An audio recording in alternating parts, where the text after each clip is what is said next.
Hmm.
Okay. Hi. Hello, I had a little trouble getting in. Oh, because I was just about to text you because I couldn't remember. I'm going. I thought she said Thursday. She was. So I can either stay co-host or reclaim host. Go ahead, reclaim host. I'm fine with that. Or actually, you know what? I'm wondering. So are you gonna? Yeah, you'll be hosting the next time as well, right? Yeah, I'm not going to miss any meetings. Yeah. So if you, I know, I'm You fine know either what? way. I think it's just whoever logs on first, but Zoom Yeah. has a new format every single time I go on here. Hmm. Um, I can stay co-host too if you like. Sure. Fine. You Yep. have to give people permission to share though. Or maybe not. Oh, I do. I don't know. I'll stay co-host and we can see if I can still do it. Probably. Yeah. Have we co-hosted before? Well, usually I'm on here before you, but last time you were ahead of me too. So it's not letting me, I'm just shutting that off. Reclaiming hosts can be done anytime. Oh, interesting. Okay. I don't know why Zoom literally changes every single meeting. Strange. Um, well, I'm fine either way. So we can try it and or I great.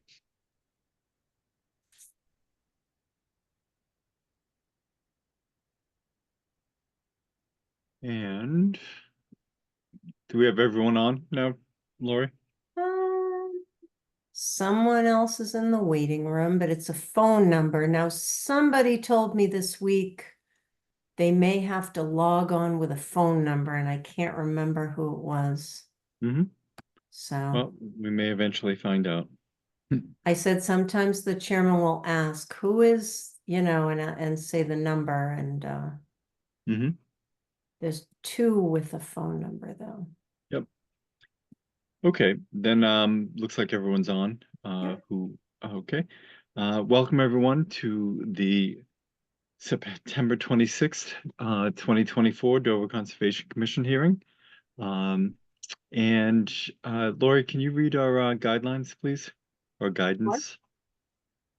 Following guidance issued by the governor regarding open meeting law, this public meeting will be held remotely. Individuals wishing to participate may do so by using Zoom video conferencing technology to join the meeting by video. Using a computer or tablet, you may use the link listed on the agenda to join by phone. Please call the number and enter the meeting ID and passcode, and the meeting is being recorded. Okay, thank you.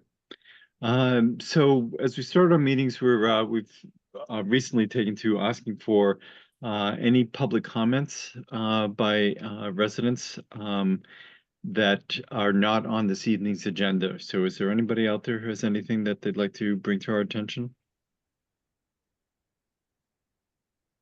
Okay, so hearing none, we'll move on to our first item on the agenda is discussion regarding Charles River School, regarding a fence replacement and some invasive plant removal. Janet, can you fill us in on that, please? Sure. So I was contacted by Gabe Bernstein, head of school at the Charles River School, about a project. And he had asked whether this is something that would require a permit. After meeting him on site and looking at the existing conditions, I thought it was worth just a brief discussion tonight with the commission. This is for replacement of a split rail fence with another split rail fence in the exact same location, and also removing some invasive plants that have grown up along the fence line. The fence is across the street from the school's wetlands lab and is approximately 40 feet from a wetland resource area. It's very level. There's no runoff on either side. And my suggestion is that, and we could hear a little bit more about the project from Gabe, but I have no recollection of our requiring a filing for a fence, simply a fence replacement. There's always been other work with a project. So it's my sense that this is really a de minimis project that I feel does not rise to the level of an RDA or NOI. But I wanted the commission to review the project and have a chance to ask questions and then, reach your own conclusion. Okay, great, thank you. So Gabe, do you want to fill us in from your perspective there, please? First, I just want to say thank you to the commission for hearing us tonight, and thank you for Janet for coming to campus and giving some guidance. I'm in my second year as head of school at Charles River School, and in my first year and a half, I've been learning a lot about the history of the school. And I looked at photos where that fence was visible and it wasn't covered with invasive species. And we're thinking about ways to just beautify our campus this fall, and we wanted to do things the right way through the town of Dover. And the fence is falling apart. It's been there for a long time, and it's rotting, and we want to replace it. But to do that, we've got to remove a lot of that invasive species.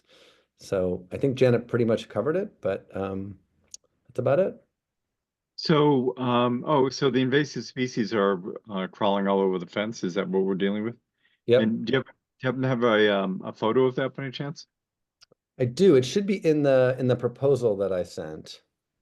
Okay. I don't see that in front of me. Janet, do you, or just I can share anyone?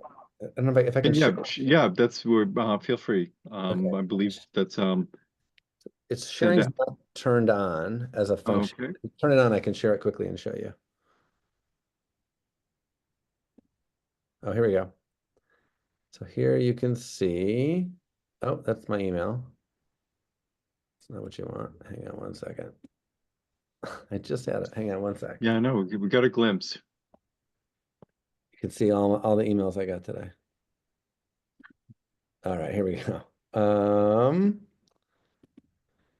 Can you see it now? Yes.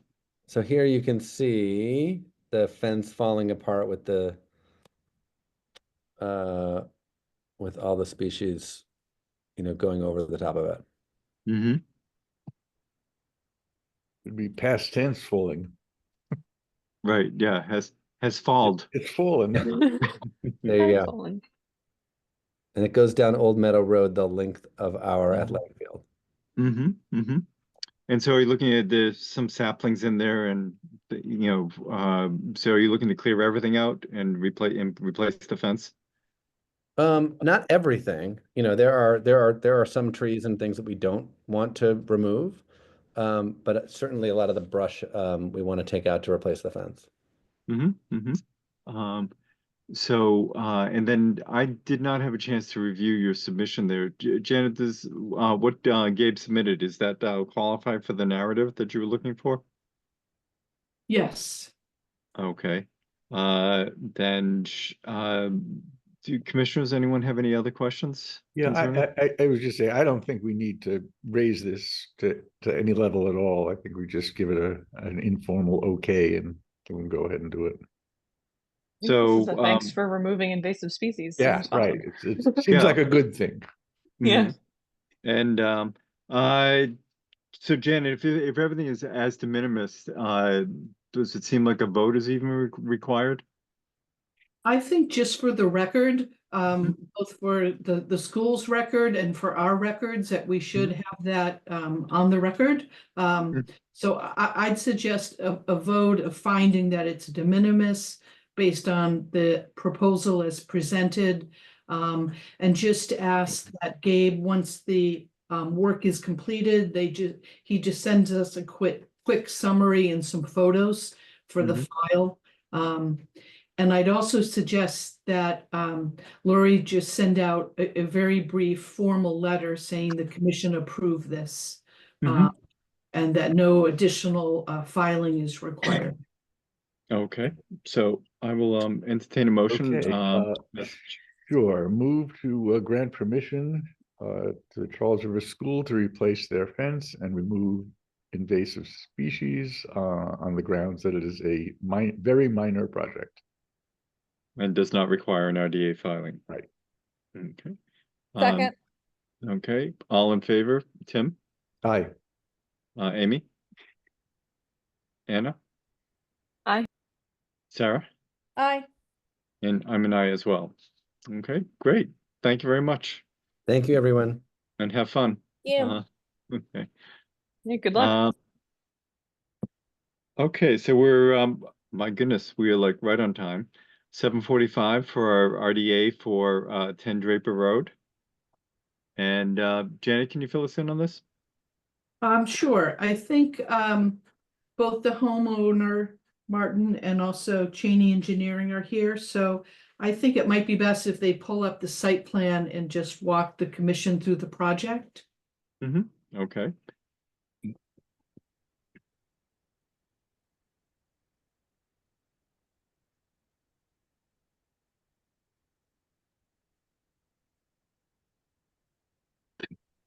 Can you see the screen, guys? Yep, if you can just zoom in a little bit, please. Thanks. Would be Yep. helpful. A little bit more. There you go. Thank Okay. you. Good evening, everyone. Artie from Cheney Engineering, and we have Martin, the homeowner, on the line also. The reason why we are in front of you tonight is because we've got an existing deck that is on different levels. We provided a detail showing the existing deck. Maybe this might make it a little bit clearer. So what's happening is that we got the deck with a set of stairs goes to another deck, then a set of stairs that goes to another deck, then there is another deck on the left-hand side. So there are several stages of decks. And due to safety, because of the conditions of the decks, we would like to replace them with a new deck without changing the outside perimeter of the deck. So what the goal is would be that we will create one level of upper deck and one level of lower deck, and the two of them will be connected with this new set of stairs. As you can see on the comparison between the existing deck and the proposed deck, the fence would be the common line between the two of them. The 16 feet from the corner of the building that is the new deck matches up with the existing line of the deck over here. So we end up losing a little bit on this corner, but we're trying to make things on 90 degrees and make the geometry work. We had the contractor be on site and he marked it things on the ground.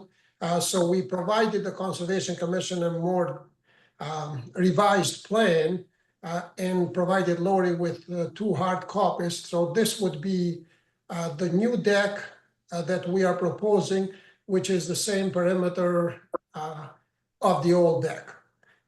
The other thing that we are doing, as you can see over here on our notes, we're saying proposed deck replacement with the same perimeter as existing deck, remove existing deck posts and install new deck posts, all work by hand tools only, no tree removal as part of this project. What we have done is that we have proposed erosion control barrier on the inside of the fence, and we're saying erosion control barrier install on the house side of the fence. And there is a tree right on this location in here. So the only location that we would be putting erosion control barrier outside the fence itself, the fence ends on this corner and then starts again. So because of the tree, we're putting the erosion control barrier around. We are thankful for the comments that Janet made on her review, that we are asking for the commission to waive the requirement that to allow work within the 50-foot no disturbance and within the 70-foot no disturbance. Deb Anderson went on 2024 and flagged the wetlands and the mean annual high water. We revised the plan to show those flags for both the mean annual high water and the wetlands line near the project area, and we connected it with the overall site. So we are showing the entire picture, but from the beginning of the house to the end, that's how far Deb went with flagging the new wetlands. For what we were doing, we thought that this would have been sufficient. Janet had reviewed the line and she did not have a problem with it. She made a couple of recommendations. One of them was that the erosion control barrier that we are proposing, we are putting it on the inside of the fence in here, as you can see it. And Janet is suggesting that we put the sock with erosion control barrier with an orange construction fence in front. And 8 times 70. so I would like to show another picture. Can I, do you have any questions on the drawing itself? Can I show you a picture of the fence? Yep. Feel free. So are you moving towards requesting that you don't need to put the construction fencing up because of the how tight everything is?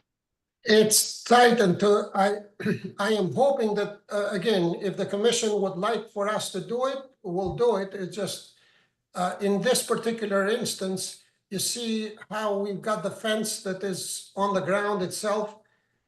We are proposing that on the house side of the fence is not being touched. So on the house side of the fence, we will put the 12-inch heavy-duty sock that we normally use.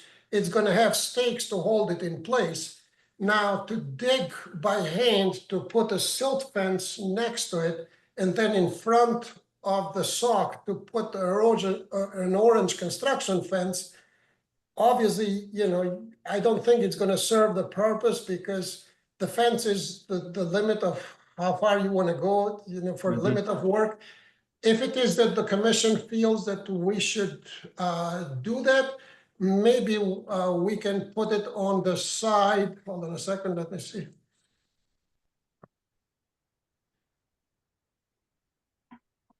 So the only section that we don't have a fence is on this corner in here around the tree.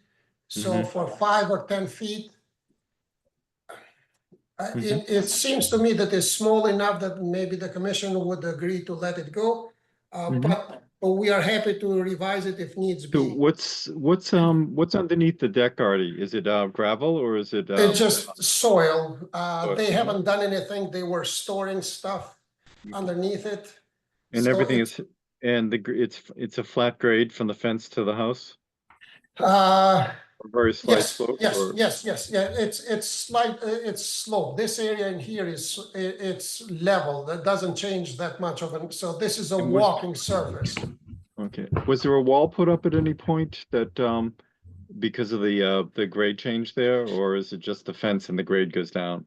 It's just the fence and, you know, and the soil got accumulated next to the fence as time went by. Okay. Trying to dig near the fence, it seems to me that might not serve as much of a purpose to doing just for the sake of doing it might not. Mhm. In this So- particular application, maybe Yeah. you can, I had well, number one, a 12-inch sock is a very generous sock for a flat piece, and the spacing there. If you zoom in a little bit more, the spacing there just for workers to set posts and you know, cut the decking and the likes. That's very tight, and eating up an extra foot or two of additional fencing would seem to be getting in the way. You know, is my sense on that. And also, I tend to agree. The existing fence stands on its own, and maybe putting in caution tape or orange ribbon tape going from stake to stake on the stakes that you're using there. Just the idea is to bring to people's attention what, you know, where the edge is. I think that may be enough to fulfill the Make it function work. of the construction fence. yep. Janet, do you have any significant concern with changing it in that way? No, that seems reasonable. Mhm. And then Thank you. also the fact that my only other comment was, and it's a standard one, is to identify where areas will be stockpiled. But given the existing conditions in the work, I don't think that's necessary. So 68 times. Everything, the stockpiling will be in front of the garage. This is the garage entrance. It's all asphalt. Mhm. So the only place that you can store anything will be in front of the garage entrance, and you know, we're gonna end up being within the 100 foot because there is just there is this no other area in option. here is landscaped, and this is all landscaped area. So we will do more harm than anything. So if you can approve, I mean, we can show this. If you can take our word for it, or if you can make a condition that say that stockpiling will be allowed only on the driveway, we'll be Mhm. happy to comply with that restriction if commission feels that way. And that stockpiling is predominantly lumber. It's gonna be the old poles that they're gonna be taking out from there, Mhm. and the new stuff that they're gonna bring in. I'm assuming as they take the posts out, it looks like those posts, they were put with concrete. Mhm. So when they take the post out, they're gonna have to take out the concrete also, and whatever Yeah. material they piled up under the deck. Right. So the idea So- would be to clean up the area, but it's gonna be all in asphalt, so no impact. And in front of the house. Yeah, I'm fine with that that caveat that, you know, we can require that. And another requirement that Janet had was to put signs. If the commission would agree that we put one sign of each, one saying no loitering, and the other one, no pesticide. I mean, this area in here is all asphalt. There is no lawn or nothing. So to put a sign in there that you don't use pesticides, I don't know if that would help, but if commission feels that we need it, we can put it on the fence itself, one sign of each. How do landscapers access the back? They don't. Okay, so is there any lawn cutting that happens out? I don't know, there's some lawn around the swimming pool. Yeah. Is that, Sorry, But this- that's up in here. Yeah. y- Mhm. This is Marty. Yeah, there's nothing there. It's all just wetlands. So everything outside of the fence, there's no access anywhere on that side. Mm-hmm, so, and do you have a service do the lawn by the swimming pool, or do you do it yourself? We do have a service to the lawn by the swimming pool, correct? And we have, based on other, based on the previous, enforcement order and all that, did we have some, signs put up in the back? Are we gonna, if it might help you, Chairman, we're gonna be coming back to the commission again because we planning next year to come in front of you for replacing the concrete around the entire patio for the pool and putting on this corner in here, if you remember, we wanted to put a hot tub. So Mhm. we're planning on coming back to you for addressing the patio around the pool. It might be that if you want to put signs at that time when we do for the pool, but if it is that you're going to be on a deck that's going to be 8 feet up in the air, you are not going to see the signs underneath where the Oh, fence is. yeah, I'm not, I was actually thinking that it gives us an opportunity. I assume that, landscapers go over through the left side to access the pool area? Is that how they, get there? Marty? There is a gate in here. You see where it says gravel? So there is a Yeah. gate, they enter in here and that's how they enter to. Right, to but they don't start. come in out of they don't come out of the basement. Where do they come off the driveway and do they go to Off the the left? driveway. Yeah, this is the correct. driveway. This is the And driveway. over here. to the left? So And why don't this to we, the- Yeah. yeah, so I guess the thing there is it gives us, yeah, it makes no point to have anything off the deck. I agree, no one's really over there. But why not have one on the, can you move that further to the right? And I could see putting a fence, just one sign over by the, where the landscapers access there on the left.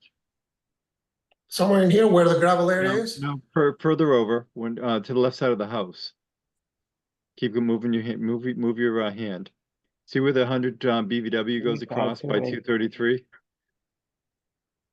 Go, In here? yep, keep going, yep, slide it up a little bit more. Okay, see where the wood fence is there? Yep, Okay, the primary area, that corner there where it says 3? yep. Okay, do the landscapers come in currently around there and that's how they access the lawn? Yeah, There yeah. is a so- wood fence in here. There is another fence at the property line. They keep on Yeah, going stop straight. moving it around.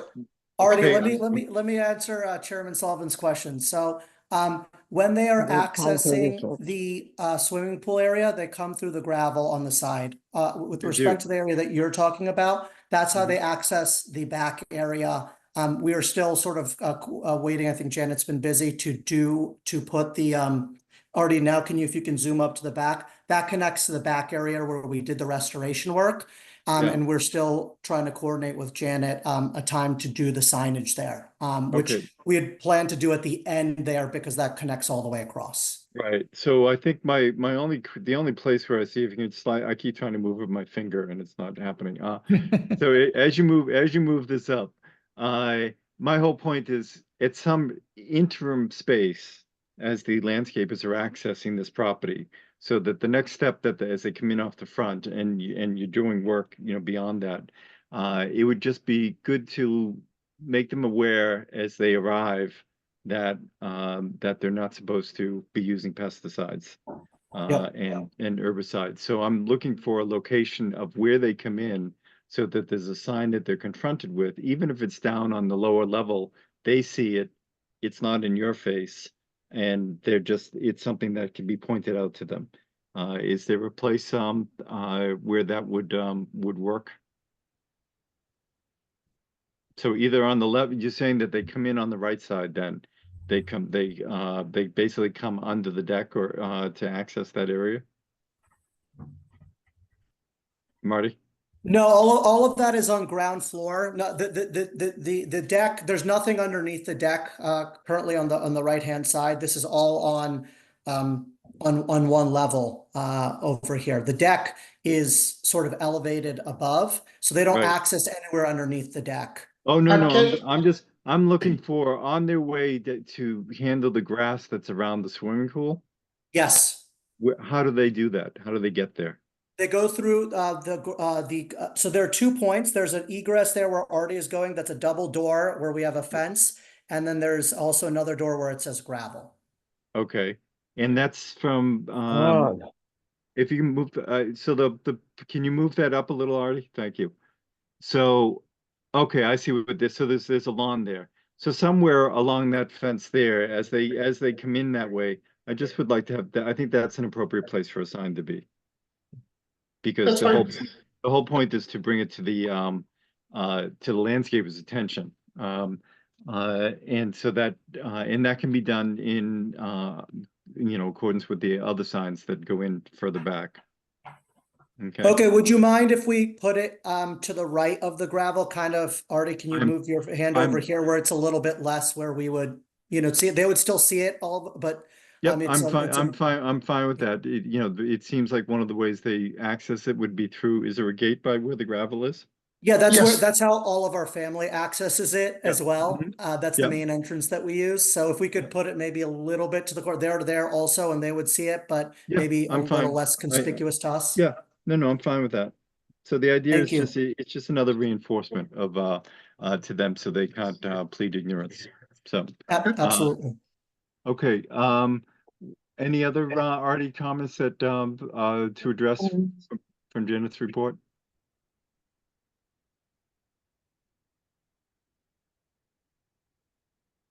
Artie, that was it from my notes. I think that was everything. Artie, can you hear Well, us? yes, I can hear you. No, Okay.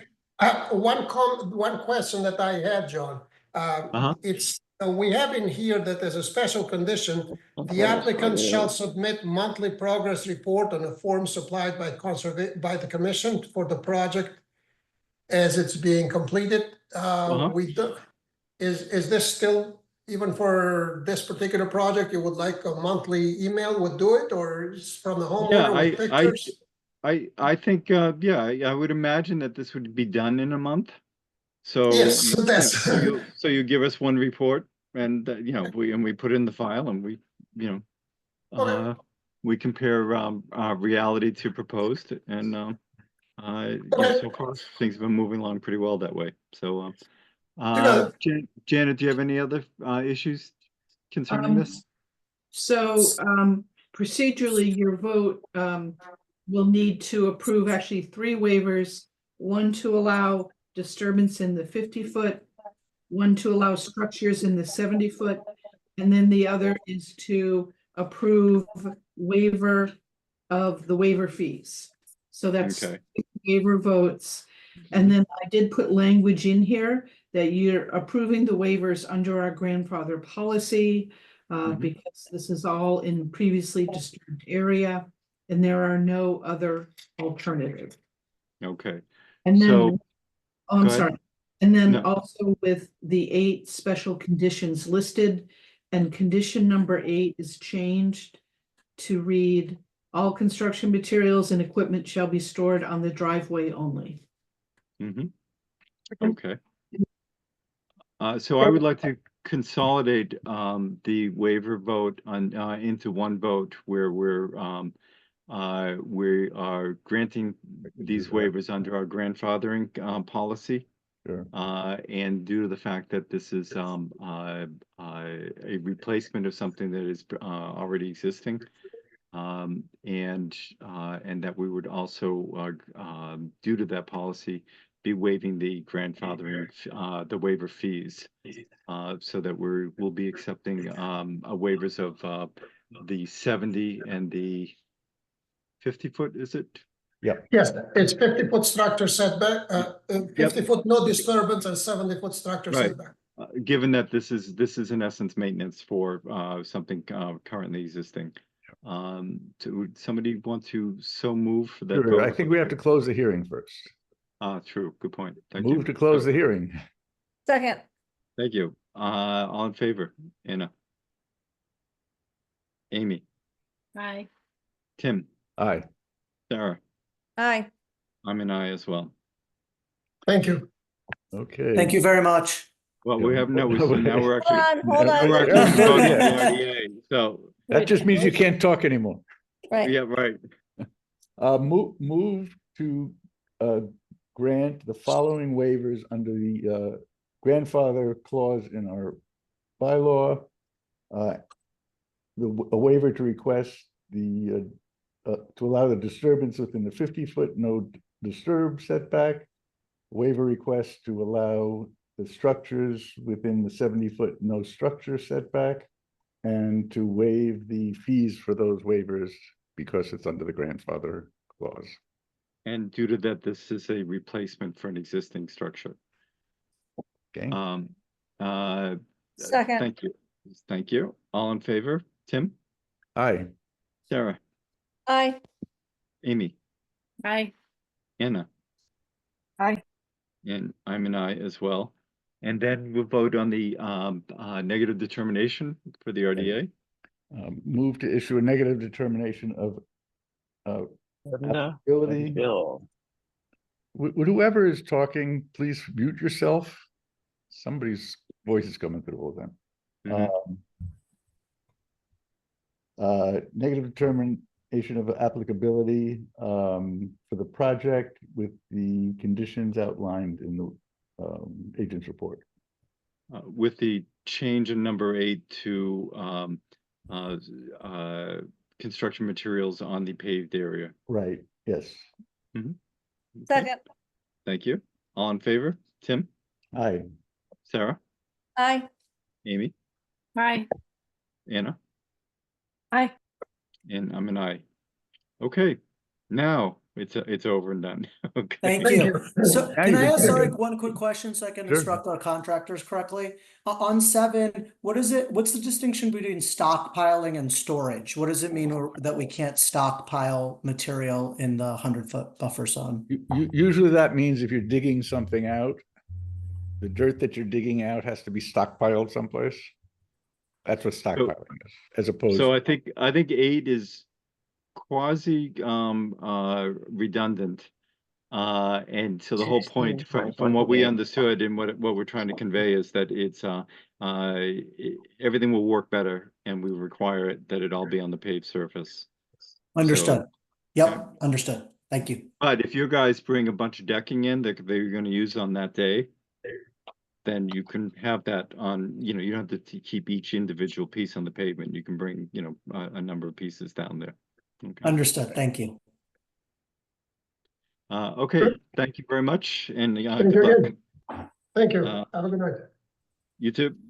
Moving on we're looking for a request for a order of conditions minor modification for 146 Claybrook Road, also known as Lot 3, landscape modifications.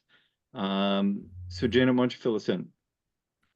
So this is a minor modification to existing permit, and I know Mark Arnold, the consultant, is here, and Lynn Hawkins as well. So my suggestion is that they present the modification and the site plan to the commission. There we go.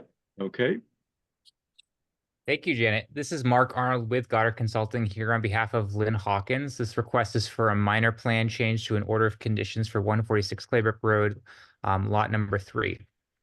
So just quick summary, where this work is occurring, or proposed to be occurring, I should say, is this is in the rear of the property at Claybrook Road. We have an approved septic system, which you can kind of see these long rectangle boxes that are kind of running in a kind of an angled situation here. We have an approved retaining wall up along the top of the plan there. We also have a U-shaped retaining wall that's here, comes down here, and goes here. And then you have everything else around it is landscaped lawn down to the edge of your limit of work, which is this line right here, going around a tree, running down here and around here. Jurisdictional areas for context, this is the 100-foot buffer zone up here, this red dashed line. You'll notice that it does go through some of the house over here. We also added in the 70-foot buffer here and the 50-foot buffer here. For context, this project was approved when there was a 25-foot no disturb and a 40-foot no structure. So in terms of grandfathering in, the septic system's already built, but it's there. But just so you understand that we have work in the 50, in the 40 for structure, etc. So right now we do have structure in the 50 and in the 70. We have disturbance up to the 25-foot buffer. as approved. It's all lawn, or being completed as lawn. And the back of the house had an approved terrace, which is this solid gray hatch back here. So as we've been looking to finish the project, the owner is looking to enhance the backyard rather than just having just straight lawn, to add a little more some aesthetic trees, some landscaping beds. And in addition to that, they want to do some patio space and also have a larger pool spa in the backyard. So this is basically, we have a pervious paver system. We have a detail right here. You have a pervious pavement pavers that have a half-inch grout space. It's very, very large actually for most, but they've actually liked the idea of having these larger spaces between their pavers. So it's a half-inch space between all pavers, and we have over 12 inches of gravel underneath this patio system that would provide infiltration. For context, for soils on this site, the commission may remember the septic system here has very good soils, 2 minutes an inch infiltration rates. So we have very good sandy soils here that infiltrate very rapidly. So in terms of infiltration capacity for the soils, they're very high, which means if you have a patio with a good gravel base that's going to let the water into that gravel base, it's going to infiltrate rather rapidly into the soil and put back water into the groundwater table, just like a lawn would, or actually maybe a little bit better depending on the absorption rate of the grass. Mhm. There are some sections of a staircase to walk from the backyard up on top of the septic field, because the septic field is mounded. Those areas are in these dark gray. Those do need to be impervious just because of the nature of the steps that are going to be there. But the goal is to have some steps, a landing, and steps to kind of break it up versus having a longer section of impervious steps to kind of break it up and make it more pervious as a whole. The last thing is we do have this spa over here. It's a self-contained unit. It's not like a pool. Basically, it's a larger than a hot tub. So you think about those large, extra large hot tubs that you've probably seen in on TV commercials, but you've never been able to afford. That's probably what you're looking at here. And since basically it's like a double size kind of hot tub spa that is a little bigger for just for relaxing, and has a lot more features than your typical 4-person hot tub that many people have. So we've kept all the proposed minor modifications outside 50 feet from the wetlands. We do have the patio in the 70-foot. We do have the spa in the 70-foot. This lot did have, again, grandfathering of in some ways, because there was a 25-foot no disturb and a 40-foot no structure when this project was approved. And so these modifications, if they had been approved as part of the original project, this is all, again, being proposed with an existing lawn, that would probably have been approved under your older regulations. But we've tried to kind of come to this middle ground of, let's pull everything past the 50-foot buffer and hold to that area to kind of have this kind of middle ground, understanding the historic grandfathering of the lot and the way it was developed and the regulations that were changed during construction here. 207 times 46. So in net summary, that's kind of the net project that's being proposed here. Just as a quick follow-up to some other details, we have been completing invasive species management this year. We've been doing monitoring. The report is being finished and will be submitted in the next few weeks, well before our November 15th deadline, which we have in our construction document for all that work that was approved in the order of conditions. So that report will come in. The vernal pool report has slipped past our biologist. He's on vacation this week, so he wasn't able to get it out. I know the data was collected. We have the water testing data information, but I wanted everything to be together. So that will be submitted very shortly. There was no deadline in the order of conditions of when that was going to be submitted. We have been submitting those every year very diligently. And for just additional context for the commission, we've actually done additional monitoring because this project's the monitoring's been going on for more than even the 3 years it's required. So we're on year 3. Next year is going to be year 4. So we have a lot of extra monitoring that you are getting to see how everything is really thriving really well out there, because the project has been drawn out longer than anticipated. So that's just a context for what's going on site. We have been keeping up with the monthly reports. And so I think with photographs, so I think Janet's been getting those. So we appreciate you looking at this minor modification, and we hope that it can be approved quickly. Okay. Okay, Janet, anything to add there? Thanks, Mark. Thank you, Mark. Yeah, I had a couple comments. The first was the plan that was submitted was by the landscaper, and because there have been some modifications, I would suggest that we require a full-scale plan so that when a certificate of compliance request comes in, we have one updated plan and we're not looking at a piecemeal changes.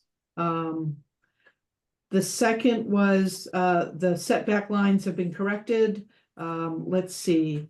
The site plan does show the spa pool, but the narrative on the minor modification request did not. Maybe that's minor enough, that doesn't need to be included, as long as we do have a revised site plan by a PE or land surveyor. The fourth comment was that I'd like to see erosion construction fencing placed in front of the filter compost sock. That's just standard. And where is that proposed? Is that the hay bale line that we see on the bottom, Mark? Correct. Okay. We'd maintain the controls where they're approved under the order of conditions. All right, so that's already in place? Just the wattle and the orange fence, yes. Okay. Mm-hmm. And then the fifth comment was to identify where any stockpiling of materials or equipment storage, confirming that that's outside the 100-foot buffer. Mark referenced the reports that are due. And then the seventh was just to confirm that the waiver fee request has been submitted. Mm-hmm. And Lori, have you received that?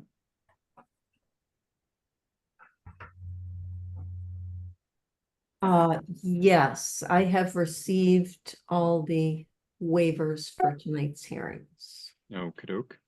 And the checks there? Yeah, the fees, yep. Okay. And let me think, what was there? Oh, the stockpiling. So this is a pretty tight scale on this, Mark. So everything in here except up in the upper corner is within the 100-foot buffer. Is that correct? Correct. Yeah. The scale on this plan is 1/8 of an inch equals 1 inch. It is the scale. I did double check that, Janet. So it's just zoomed in to give you a level of detail. If you zoomed out and did the whole site on one sheet, it'd be hard to see some of the level of detail that you're actually getting to see on this sheet.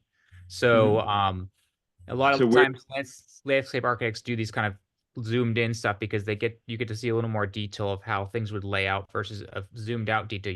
It's hard to even measure things sometimes. Right, but but is there a place, is there on a larger scale plan, do you show a stockpiling area? I'm trying to recall if the approved plan showed that. I would say that we would continue following the order of conditions in terms of stockpiling materials as allowed under that order. So that way we're not modifying the original order's requirements for that. And I'll double check that and make sure that we're complying with those requirements. And in this situation, I think we can keep most of the materials outside the buffer zone because we have areas up front that we can keep stuff until we actually put it in place. So that's a will keep it outside as opposed to could keep it outside? We can definitely keep it outside the buffer zone. I'm just double checking the full site plan because of the buffer. Yeah, we can definitely keep stuff outside the buffer zone. I know where we can keep it outside the buffer zone. So I'll make sure the team understands that the commission is requesting that we keep all materials outside the buffer zone, and we can do that. No, I think your initial reference to the approved area, the previously approved area is the appropriate one. So Janet, we're looking for locating this on a larger scale plan, or what? Can you clarify that, please? I just thought for purposes of simplifying the file itself, but if the commission feels that this is adequate, as long as we have, if Lori can put together a formal minor modification review, and that goes in the file, so that this doesn't sort of get lost in the file, because it's quite a large one. Yeah, I think what might be helpful, Mark, is do you have an ability to take because this is clearly an landscape plan with the 1/8 as opposed to a 20 or 40, 50 or 80 scale. Can you overlay this on the larger plan just as a shaded area that references this particular plan? And so that we could see it in context and then just accept it as such.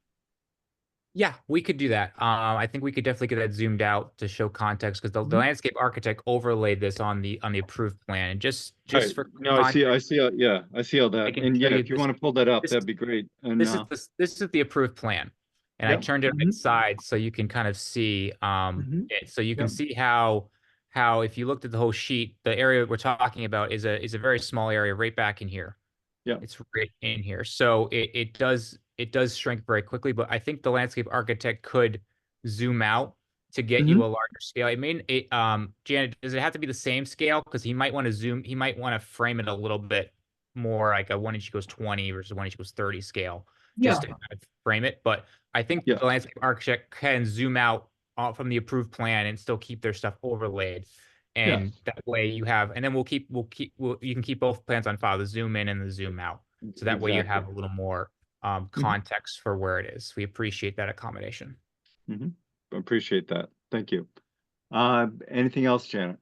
So with those agreed upon revisions, I Mhm. recommend approval of the minor modification and with the waiver request that the work is being proposed in a disturbed area. There are no other practical alternatives.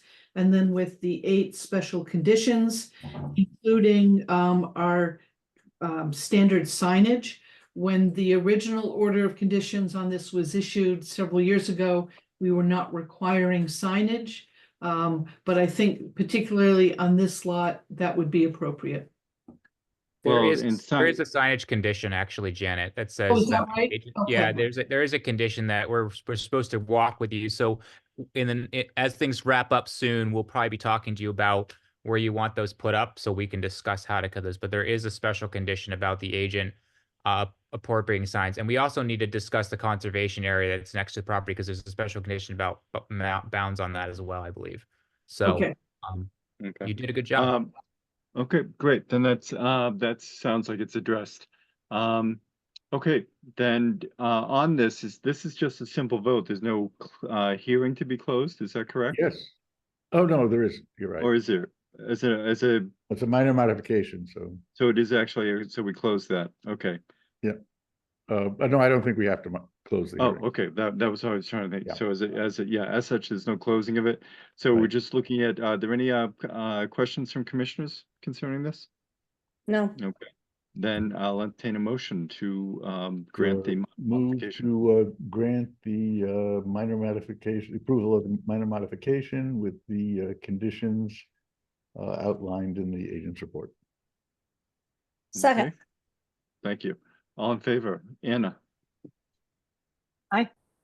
Amy? Aye. Tim? Aye. Sarah? Aye. And myself is an aye. Okay, great. Thank you, Mark. Thank you so much. Have a good night. Go for it. Okay, then moving on, we have a notice of intent for 15 Farm Street for a pool house and terrace. And let me roll down here. Janet, can you give us a quick introduction here, please? Sure. So, and I know Brian Nelson is here from Metro West Engineering, outline this, but this is quite a large property at 15 Farm Street. The large existing home is I got a tour of the entire project, which is really impressive. The owner is restoring the historic older home on the property. There is a pool down towards the edge of the pond, and they are proposing to reconstruct that in the existing footprint. Same with the pool house, reconstructing it, but within the existing footprint. doing work on the terrace and also the fence. So I think if Brian could pull up the site plan, that would help you orient you to the project. Okay, great. Thank you. Sure. Thank you. For the record, my name is Brian Nelson with Metro West Engineering, and I'm going to share my screen if that's okay.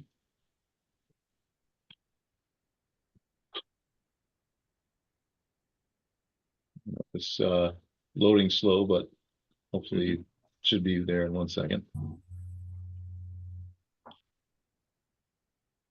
But just to kind of get some background information, we are located at 15 Farm Street. And can everybody still hear me? Because you guys all look frozen to me. Yeah, no, we hear you, You're good, you're and good. we can see it's a large file or many things on your computer, but it's still says you still Okay. you started right. screen sharing, but it hasn't yet come up. Yeah, I'm gonna try to stop that. And sometimes when I do that, it may bump me off. So if it does, I will jump back on as quick as I can. But my screen seems to be frozen here. So we are a project at 15 Farm Street. It's like Janet said, it's about a 6.2 acre parcel. Yeah, my screen is frozen here. So I am not able to load anything. So I'll give it a second to see what happens. There it goes. There You it got is. it? Yep, Yep. All there right. you go. It happened in exactly a second. That's very good. So if you can see my cursor, this is just a vicinity map just to show kind of a context for where the neighborhood is. So we're this parcel on the westerly side. Farm Street is kind of running in a northeast direction. Springdale Ave and Pekin Lane, the intersection right here. So we're about 900 feet or so south of that intersection, about a 6.2 acre parcel. The property actually does gain access from a driveway that comes through a budding property to the Doverland Conservation Trust, and it comes out onto Farm Street in this location right about here. There is a pond, and this is our wetland resource area that kind of covers a few of the adjacent properties, and it just clips the northerly portion of our property as well. And with that, I'm going to switch. This is just a blow up of the area in question. So north is going in a different direction. North is going basically to the right side of the page. So this is that northwesterly portion of the property. The pond and the portion of the pond that's on the locus is this triangular piece right here. We've got the 50-foot no disturb zone, which is shown in blue. Come out another 20 feet for the 70-foot no structure zone. And then we've got the 100-foot buffer zone, which is the furthest blue line projecting out from the pond. As you can see, the existing pool house is shown in brown in this location right here. Just move this around and I can zoom in just a little bit. And shown in brown right here. The existing pool house it's a fairly primitive structure. It's actually not really on a foundation, and it's certainly seen a better day. We've got a surrounding gray terrace of the existing patio surrounding the existing pool, which is shown in blue right here. And this whole area has it's been neglected for a bunch of years, so it's definitely in need of some work and some repair. And what we're proposing to do is basically, as Janet mentioned, reconstruct the pool house in place. The pool house will be set most likely on a set of sonotubes. It may be helical piles, but I think sonotubes is the preferred option at this point. So it'll be constructed in the same location, the same footprint, just on a proper foundation. The pool terrace will be basically removed and reconstructed slightly. The red line right here, let me zoom in a little bit more. The red line shown here is the existing terrace. So we're looking to pull that inbound as much as we can on the pond side and then bump it out a little bit to allow some sitting area. on the south side or the east side of the pool. So we'll reduce terrace in kind of this corner and up along here as well.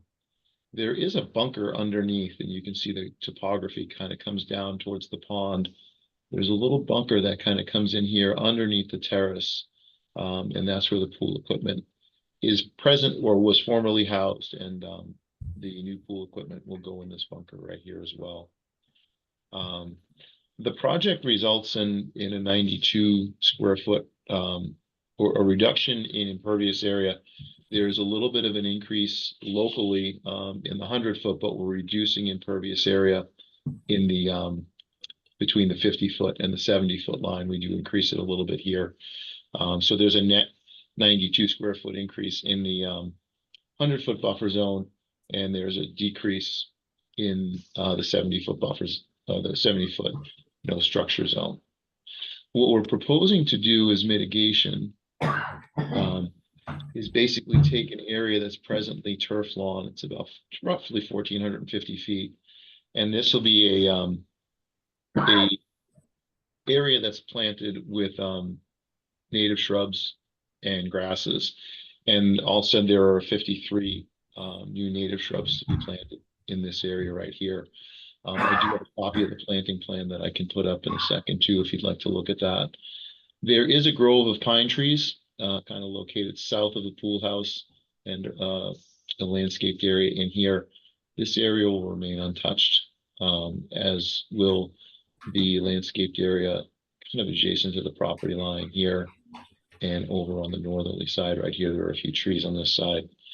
The applicant's, the owner's landscape architect is going to meet with the Doverland Trust, the Conservation Trust, next week to talk about just the project in general and to discuss, basically that this kind of planted, naturalized landscape area does extend over onto the abutting property, and seeing what opportunities there may be for invasives removal on this side.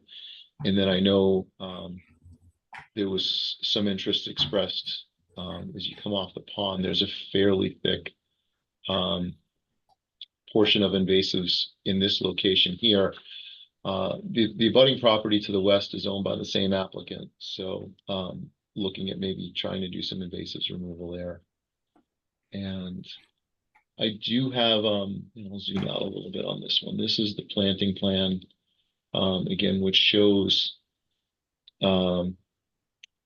basically some fencing around the pool for code requirements, looking at this area to be restored and this area to be restored. These are presently lawn, and I just wanted to see if there was a planting list on this one.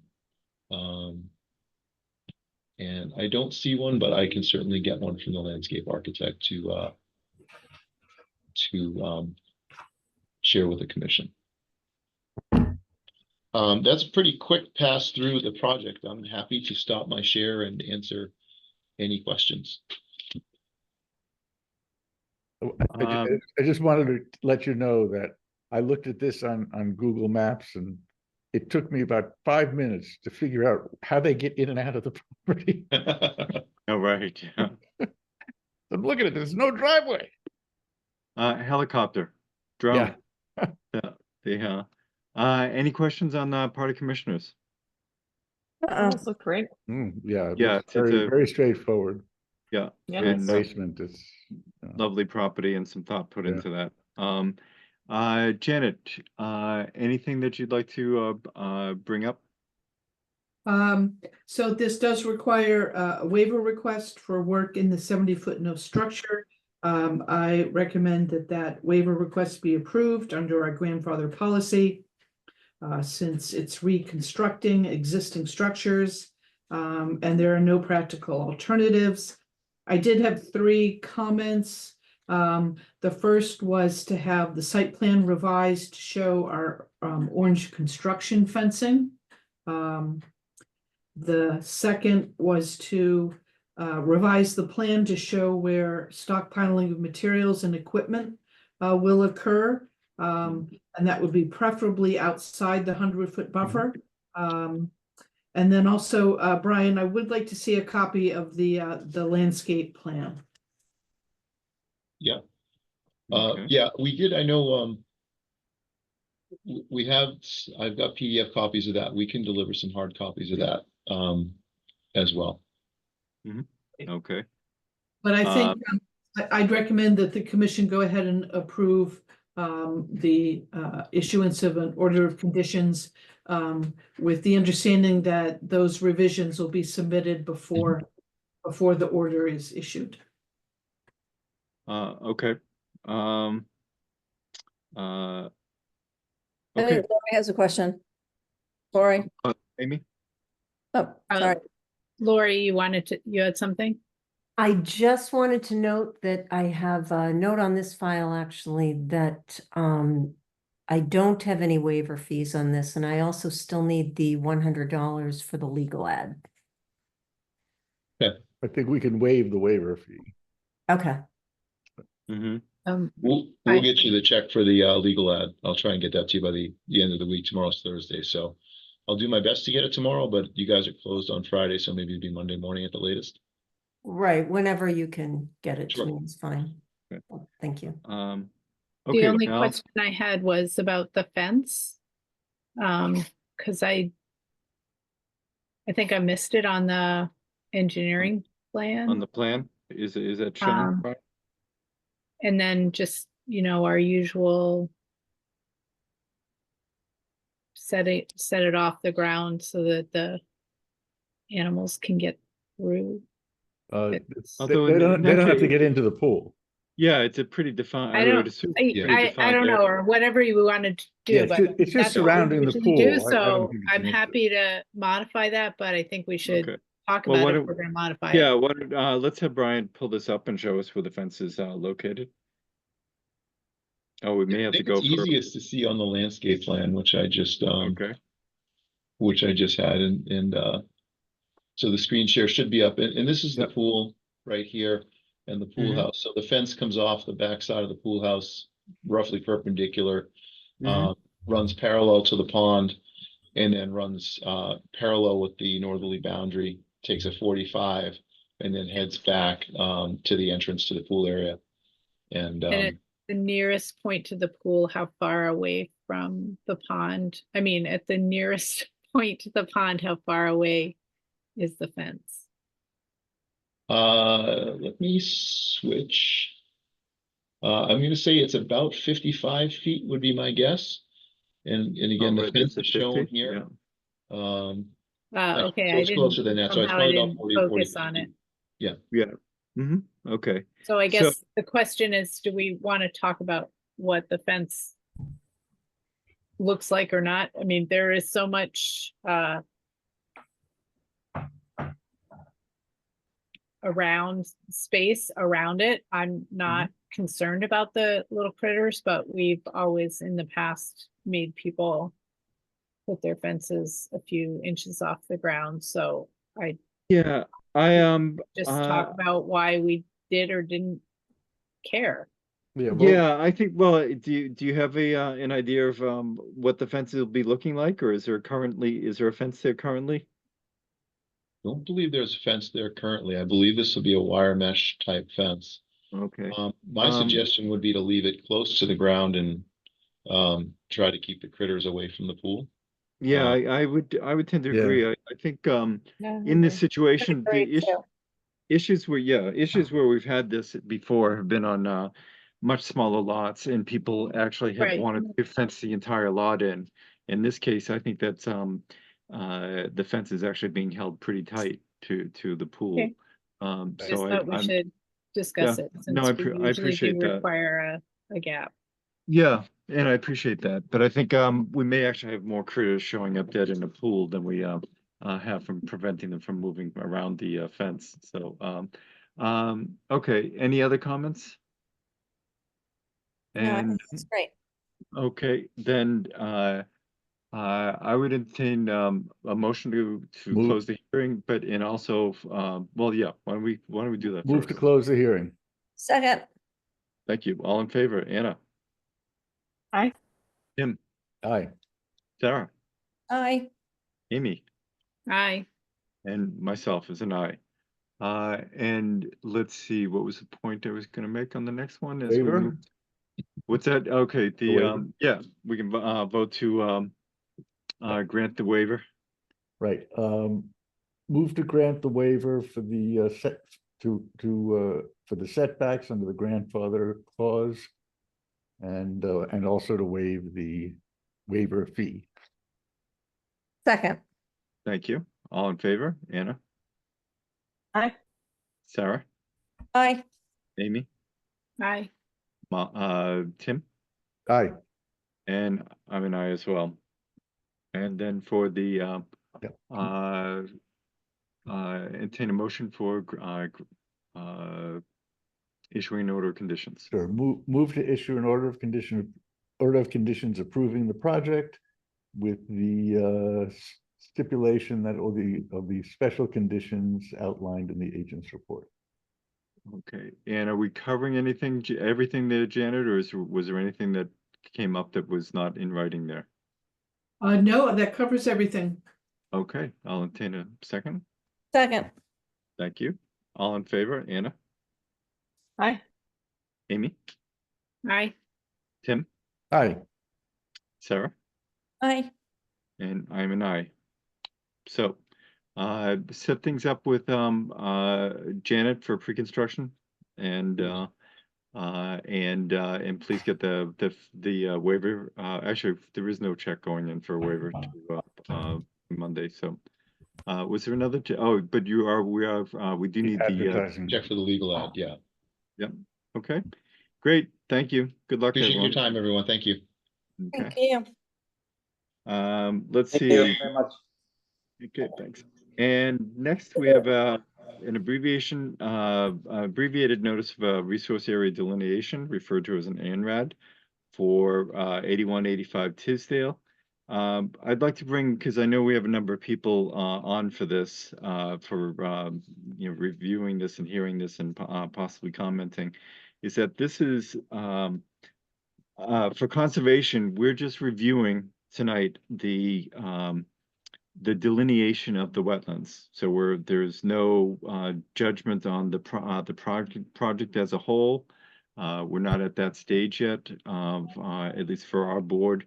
We are just reviewing the work of professionals whose job it is to delineate the resource area under the Wetlands Protection Act in our bylaw, and that's all we're doing. We're agnostic regarding anything else because we don't have anything else currently in front of us. This is the first stage on that, and so anybody who's concerned about it even moving to this point, that's out of our hand right at the moment. All we're looking at is the wetland resource area and how that's delineated. Okay, so Janet, why don't you fill us in, please? Yeah, so this is a fairly straightforward wetland delineation. Paul had met Debbie Anderson on the site. He did send us his comments, and I think it would make sense to have him review those. Okay, and that Paul referred to as Paul McManus, our consulting professional from Ecotech, not Paul McGovern. Okay, welcome, Paul. Thank you. Good evening. For those, just to clarify what John said, for those who don't know me, I'm a professional wetland scientist. I've been doing this work for 35 years. Most of those at this point off and on for Dover Conservation Commission, where I provide occasional technical review services. So as John said, Deb Anderson, who I see on the call here, had delineated wetlands on the property. Those were professionally surveyed, put on a plan, and the ANRAD process is basically one where the applicant is saying to the commission, okay, this is where and what we think the wetlands are, and we want you, the commission, to agree or disagree, and everybody's hope in such an instance is that you come to terms about exactly where the wetlands are, because that sets a major constraint for any project of any kind. So, as I said, Deb Anderson flagged the wetlands. They were put on a plan. Two wetland boundaries were delineated on the property, one under the state regulations and one under the Dover Wetlands bylaw, because there are different criteria under the two sets. The state regulations require a predominance of wetland vegetation and an indicator of wetland hydrology. The primary such indicator that we look for, because we can look any time of the year, even now, a relatively dry period in the year, is hydric soils. So we look at the soils. I went out at every one of Deb Anderson's flags and immediately upgrading it of the flag, took a soil sample with a hand auger. We then evaluate that based on color and more subtle features for whether it is considered a, quote, hydric soil. Under the Dover Wetlands bylaw, when the state regulations were changed about, I don't know, 30 years ago now, to incorporate the hydrology indicators. Prior to that, they had just a vegetation-only criterion. The Dover chose to limit the vegetation-only criterion. So what that means is that under the bylaw delineation criteria, as is the case here, that wetland boundary can be more conservative. In other words, further upslope than the state boundary, because you can have a predominance of wetland vegetation, which is anything that's, quote, facultative or wetter. Facultative meaning plants that are found equally frequently in wetlands and non-wetlands. So as a result of that, just logically, you're gonna have situations where you have that community above, higher up gradient than an area where you have actual wetland hydrology. So as I said, I went out and reviewed the two lines, flag by flag. There's 15 or 18 flags in each line. I did have a couple of relatively minor changes that I proposed. Deb Anderson agreed to. I didn't actually propose to move any of her flags, but in two instances, I proposed to add an intervening flag. For example, between her flag D7 and a D8, I added a D7.1, which would bump out the wetland boundary line a little bit in between her D7 and D8. And then in one instance, I proposed to eliminate her flag D15. So in that case, I'm proposing that flag D14 would connect to flag D16 and therefore make the line a little bit more conservative in that location. Other than those minor changes, I felt very comfortable with the wetland delineation under both the state and the Dover local wetland regulations. I would point out that the delineations are for a so-called bordering vegetated wetland, BVW. It's the adjacent project, Red Robin project, is adjacent to this property, identified the presence of a vernal pool within that same wetland. So that vernal pool is obviously also present within the wetlands on this property. So I would suggest to the commission that in issuing a determination, a finding relative to this, that you make that clear that there isn't, that the delineation references the bordering vegetated wetland, and that there is a vernal pool interior to that, which has to date on this project, this property, not been delineated in detail. That's not to say that it needs to at this point. They're asking a straightforward question, looking for a straightforward answer. But just to keep the record clear, I think it would be prudent to make that note. Thank you, Paul. Is that that vernal pool, is that within 100 feet of any of the delineated wetland line that you've seen? Yes, it's in some instances it's quite close to the state BVW boundary. The vernal pool would be quite close to the state BVW boundary, within a few feet. Okay. Thank you. Let's see, Deb, do you have that modified plan to pull up and show us? I don't, I just got the modifications, Oh, okay. So yesterday from Paul, so I haven't gotten it back from the surveyor yet, showing his can you modification. bring up the plan and then we can show what Paul's changes are? Let me see. And while you're doing that, I see that Janet has her hand. Janet, you had something to offer here?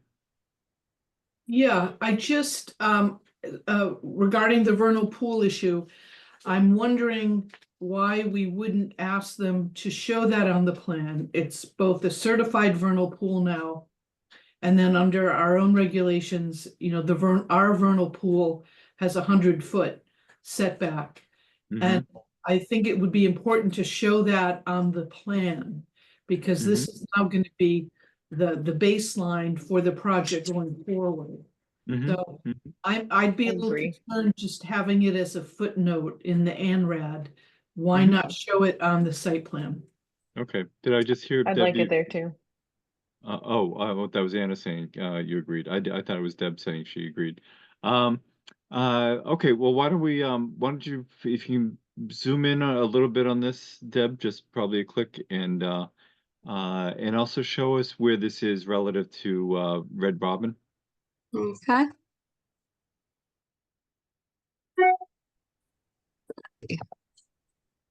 Sorry.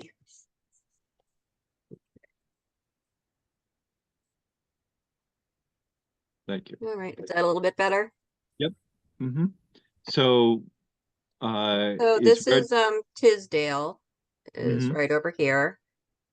These are the two single family houses that are currently at 81 and 85. Down here is let's see.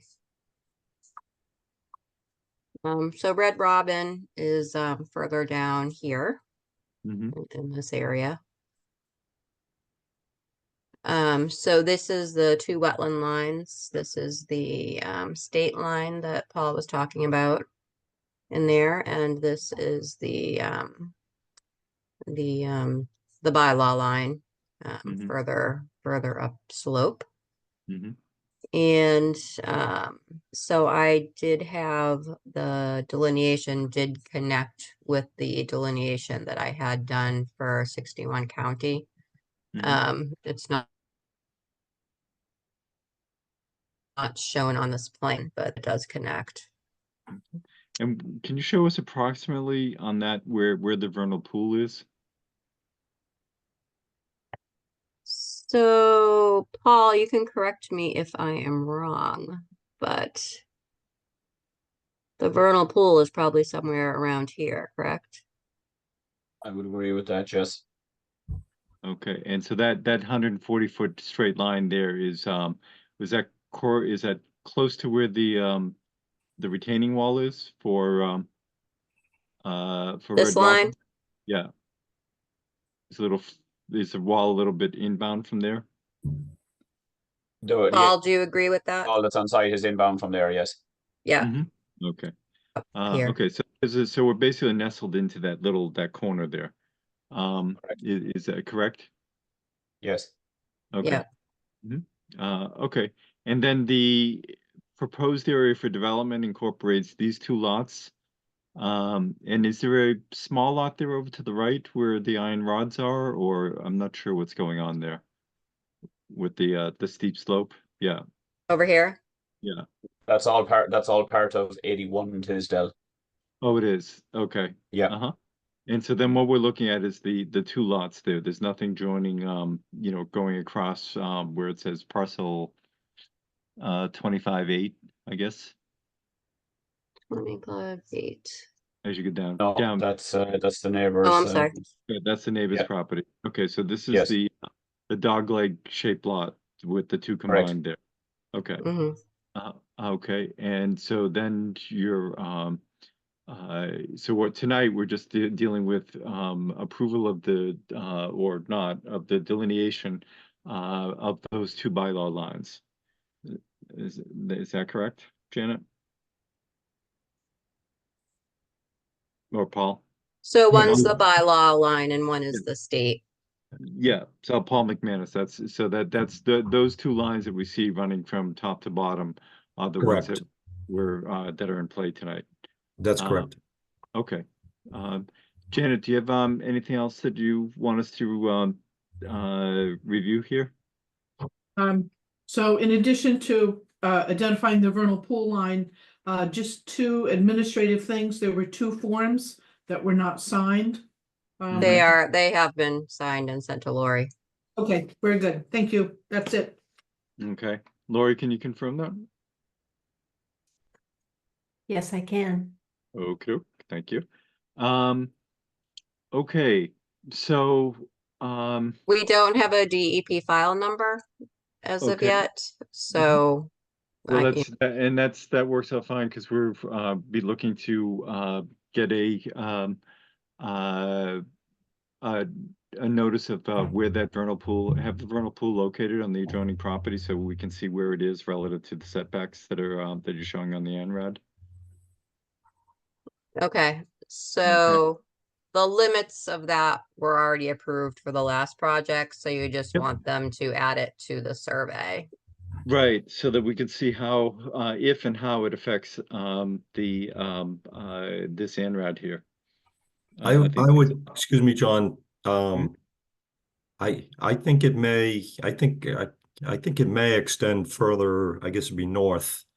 You know, beyond what was delineated for the Red Robin. So I guess if you're going to show it, I would ask that that Deb go out there and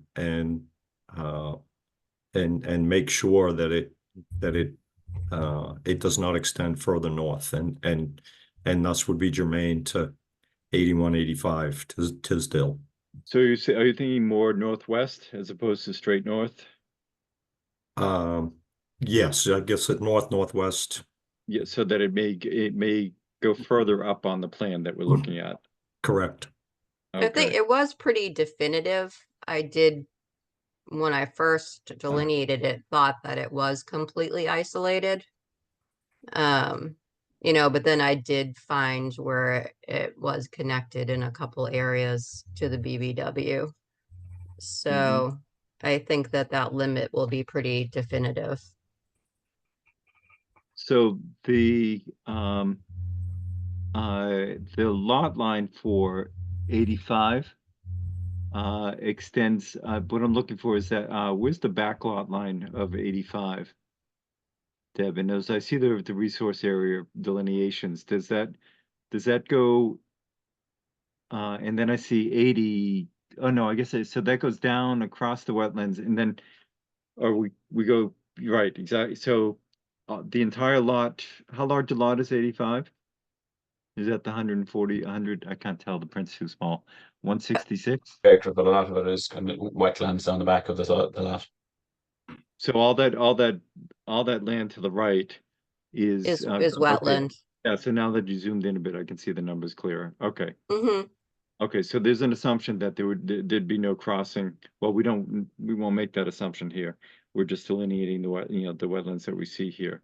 But I think given that, it would be appropriate to at the very least show I believe the information you gave before, Deb, Mm-hmm. was delineation of the entire vernal pool. And you and Paul McManus can discuss whether there's some area. Yeah, I'm trying to remember if I do think that it was. Okay. I'm trying to remember. I don't know if I did on this side of it because I don't think it was relative to the project. Mm-hmm. So I think But I this area. Yeah, so if you could double check your notes, and review, I think anything north and northwest of that may be appropriate, and it is on the lot, one of the lots in question. Okay. Okay. I can go out and check on that and we'll have the we'll have the vernal pool added to this plan.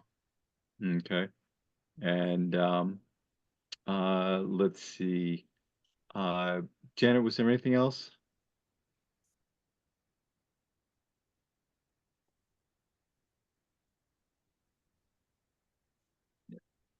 Amy has a Janet? question. Yeah, no, I was asking Janet. I didn't hear yes or no from her. Or maybe she's not on. No, that was it. That was it for me.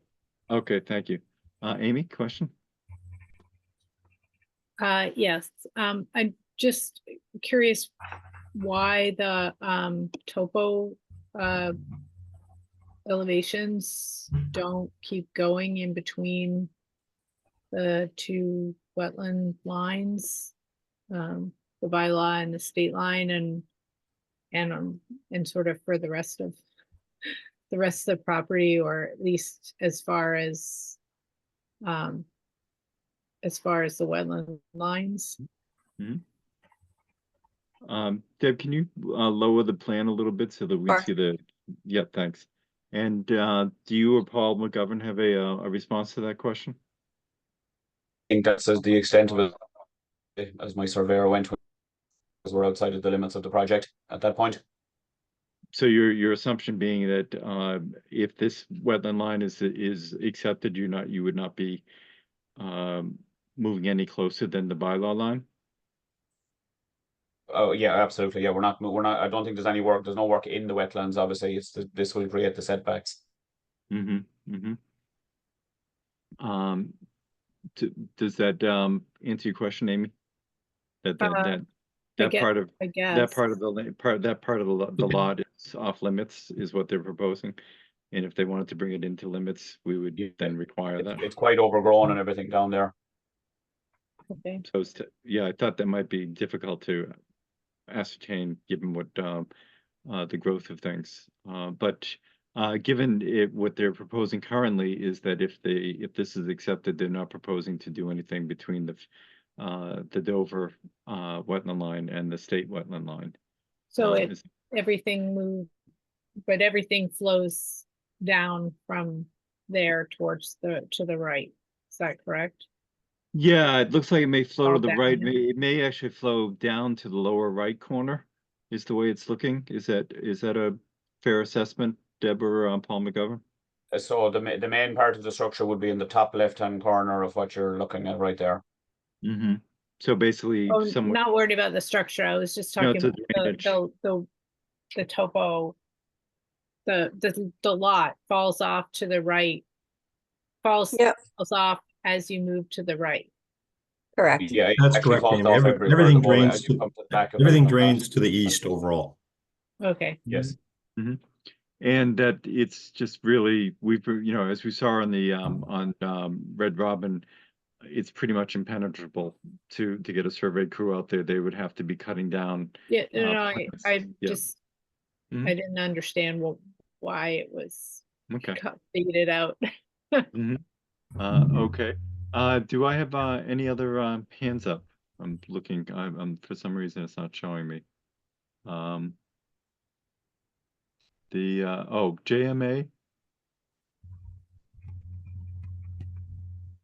I have no idea who JMA is, but you've had your hand up since the start. Do you have a question?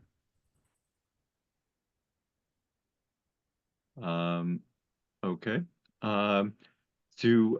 Commissioners, are there any other questions concerning this particular delineation? Nope. Okay. And I will then open up to any other observers on tonight's meeting. Does anyone else have a question on this? I'm going to try JMA one more time. Okay. And let me pull up everybody. Deb, can you take your take this off screen so I can see Sure. everyone? Thank you.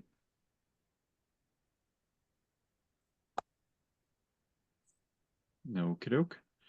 I did talk to, just to let you know, I did talk to a few abutters that had questions, so maybe You know, Okay. maybe that's why we don't have as many hands as you might expect. Okay, well, it's a relatively straightforward delineation. Mhm. You know, based on topography and vegetation. And also it's in one area of the lot as opposed to surrounding it. Given that we're still waiting a DEP number plus some of the other items that were brought up, I think we can again, given that there are no further questions, I think we can continue this to the next meeting. And if Paul McGovern, if you or Deb could submit a request of continuance to Lori, please. Sure. Okay, and Paul McManus, do you have anything to end with for the evening? Nope, just I would ask Deb, as soon as she has vernal pool on the plan to fire that off to me, as well as revised plan, just to make sure there's not a disconnect with the labeling of those minor revisions. Okay. Mm. Will do. Okay. I did send the revisions to the surveyor. I haven't heard back yet, but Okay, thanks. Yep. Okay, great. Well, thank you, everyone, and we will move forward with the balance of our meeting. Have a good night for anyone who wants to sign off. Thank you. Thank you, Paul. Thank you, Deb. Thanks. I have to Um, duck out, but before I go, I just wanted to say, Janet, I got your email. I can send the contract. Thank you for clarifying. Yeah, great. Awesome. Great. Bye, everyone. Night, and just we're Bye, outside Danny. of our window. Great, Anna. Thanks. Janet, do you have your hand up? I do. So we have two members from the planning board here, planning board chair Carol Lisbon and member Val Lynn. And I believe they're here to discuss an item under my agent's report, which is the DPW fuel station, which they had a site plan review, which has been continued. But I'm wondering if we can move that up, John, since they're Sure. on. meeting now. No, they've been patient, although I'm sure fully entertained.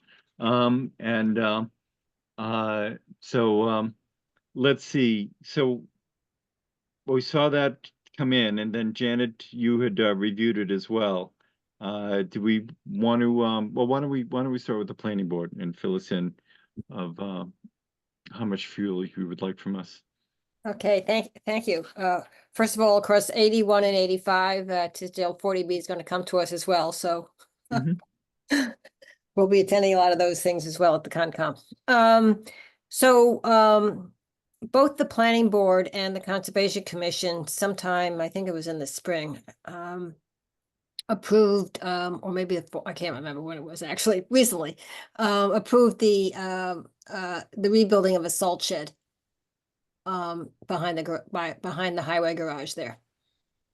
And we then received an application for a site plan review of a new fuel depot.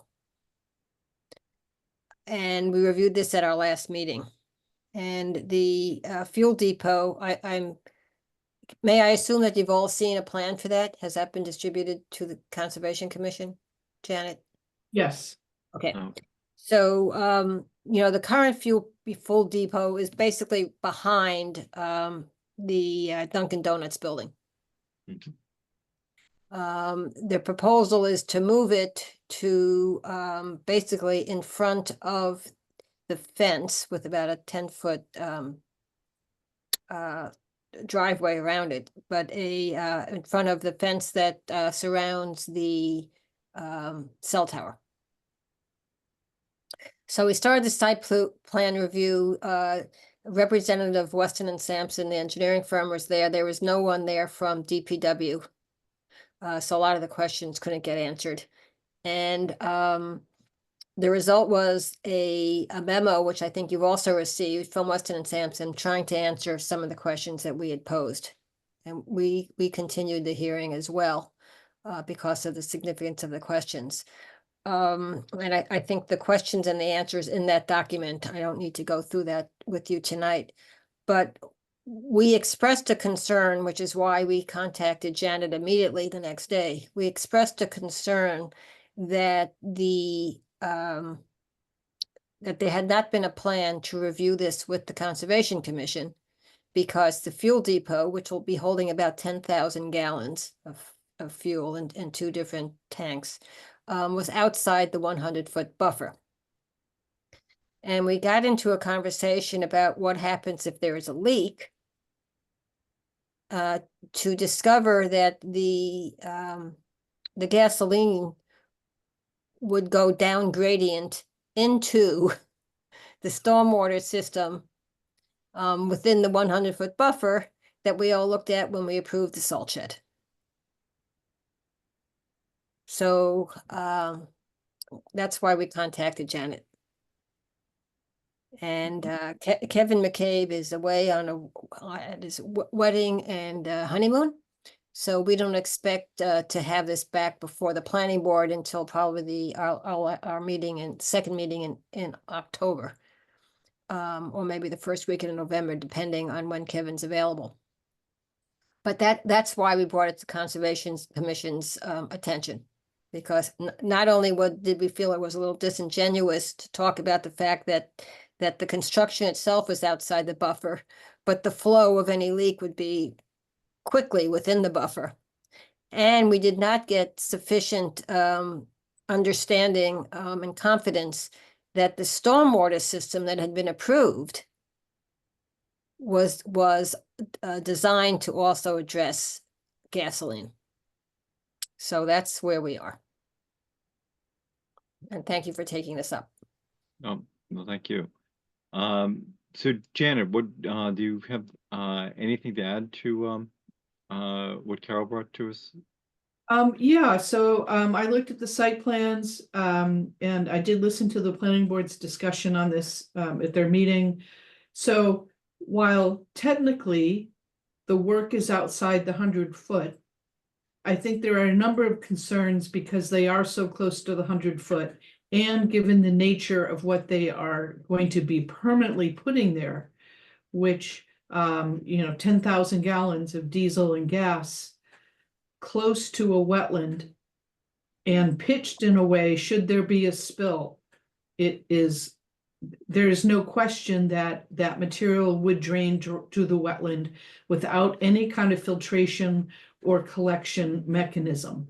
And there is a history of a spill on that site. So I think it's not unreasonable to ask Kevin and the consultant to come in to talk about spill prevention measures. I don't believe a spill prevention plan has been submitted to planning board. Also, the fact that the stormwater system is not designed to handle anything beyond stormwater runoff. It's not designed to contain gasoline or any heavy pollutants like that. And there is a reference in the consultant's response on page 2 to the bottom about some, they're making some proposed design improvements to the stormwater system. And it's not clear if those improvements are within the 100-foot buffer. I have to think they would be, because most of the stormwater system is in the 100-foot buffer. So what I'd recommend is that we request Kevin and the consultant come in to our next meeting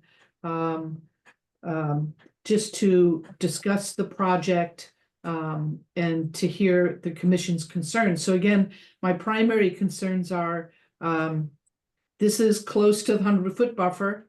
What are you going to do to prevent a spill? What kind of mechanisms are in place to contain a spill so it doesn't directly drain into the wetland system? They're above ground tanks. It's on a concrete pad with a minor lip. But if you were to have probably more than 20 to 30 gallons, it's going into a catch basin and then into the wetland. So I don't think that it's unreasonable for us to at least have a discussion with them.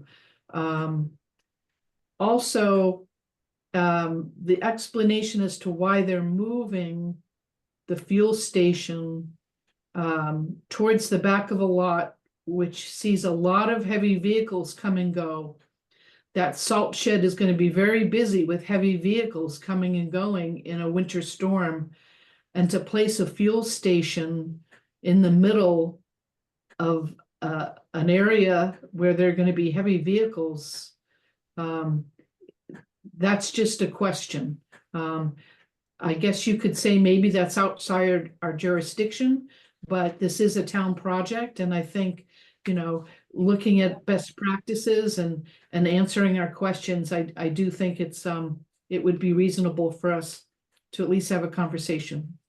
Mm-hmm. So we had Alright. many of those concerns as well. And the additional concern is that it's fine to say that you've got 10 feet between the cell tower fence and the back of the fuel depot. 10 feet is not a lot. We went out there and measured that they do have a 12-foot plow.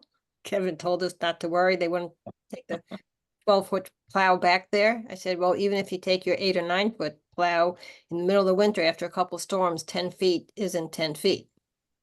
And if there's any major construction that gets required at the cell tower, that gets limited as well as far as access. So we had, as Janet can see, and all of you can see, our Zoom meetings are on the Dover YouTube channel. So, you know, take a look. But we had many questions about the whole project. Mm-hmm. And The other thing, I'm sorry. well, so the initial concept of moving it from where it is, which may open up parking behind Dunkin's. I'm not really clear what was the thought process there? So two things. The current tanks that are there are coming up on their warranty expiration. Okay. So that was the first thing. The other thing is that because of where they're located, some of the trucks end up coming down the driveway towards the highway garage, sort of going to the right side of the garage, and then backing up to the fuel depot. And trucks backing up to a fuel depot is not your best management practice either. Mm-hmm. So for those reasons, those are the reasons were given. We were not again, because Kevin was not there, we were not given any explanation as to why they couldn't just replace new tanks where they are. Mm-hmm. And you know, exactly what is the risk of backed up trucks compared to moving it to a heavily trafficked area in the middle of the huge area, plus at a cost of somewhere between, my understanding from capital budget is between $500,000 and $1 million To move the tanks. to do this thing, right? Again, we didn't get a firm cost because DPW was not represented. Mm-hmm. So and it also is there much of a fuel containment system in place with the existing fuel tanks? No. I think that's, you know, during the Mayberry stage of Dover that okay. So so it brings like many things that are older in Dover. Yeah, it brings that to our attention as well. Yeah. Yeah, so do commissioners, my assumption is, I rarely speak for commissioners, but my assumption is we agree with the planning board and with Janet to want to have Kevin come in front of us and give us a presentation. Absolutely. Absolutely. Mm-hmm. Okay. Then let's see, we should Janet, you had sent a letter out voicing your concerns, is that correct? Yeah, just to the commission. Oh, okay. Is that letter, do you think that letter would serve as a good base for submitting to the highway department, requesting them to come to us, or does it need a Sure. little? Okay. Sure. Lori and Janet, if you can work together on that, so that we can send that out from the office, requesting their presence. Now, Carol, do you know what the time frame is for that? According to Capital Budget Committee, to Barry Goldman, who I checked with the next day, it's not fiscal year 25. So Mhm. it may be fiscal year 26 or 27. Okay, so So we don't I- need them we don't need them at the next meeting, but unless they're looking for money from next year. But yeah, that we would like them to come to an upcoming meeting. Well, if he's on his honeymoon, you're not gonna be getting him at the next meeting anyway. Well, let's see, it's 10 What, days a week? What's the last idea? weekend, so he'll be back in about a week and a half at this point. Mhm. No, I think just a notice that You're we should. home, come to the Concom. Right, right. I hope you like Tahiti. But yeah, why don't we just reference in our letter that we share the same concerns of the planning board, and we would like to have them present to a future meeting in the near future. Excuse me, yeah, to be redundant. Yeah, if you would just let us know as well, I think, yeah, we've tried to share information as much as possible, so we could either have a joint meeting with the Conservation Commission for that segment of your meeting, Mhm. or at least attend informally to get Mhm. information, so one way or the other, we can work that out. Yeah, absolutely. I mean, at the very least, we'll CC you that request, and then we can through channels with Kevin, if we need to create a joint meeting, that's absolutely in line with what we I do. must say that we were not pleased with the disingenuous aspect of this being outside the 100-foot buffer. Well, especially given the grading, it's Exactly. yeah. And what it does is it takes something that is already somewhat congested and adds to that congestion down there. With as you mentioned, large trucks, I imagine that area will be well salted, but there may be the occasion where it may not be. And having a large truck taking a turn in a snowstorm and then sliding for a little bit, We probably don't want it well salted because it's well, I know the stormwater is wetland, going right? into the wetland. Yeah. It And may be de facto salted because they're so sloppy at getting the salt in and out of the.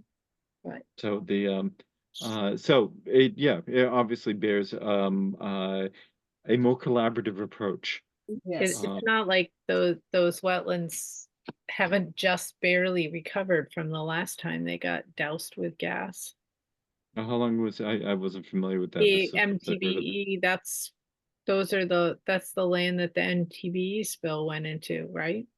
Oh, I thought that Yes. the MTBE came from the mobile station many years ago. I thought Yeah. that's where Yeah, that but it from went into originated. the main sewer system and went into those wetlands, right? I thought it went farther down to Haven Street and Church Street.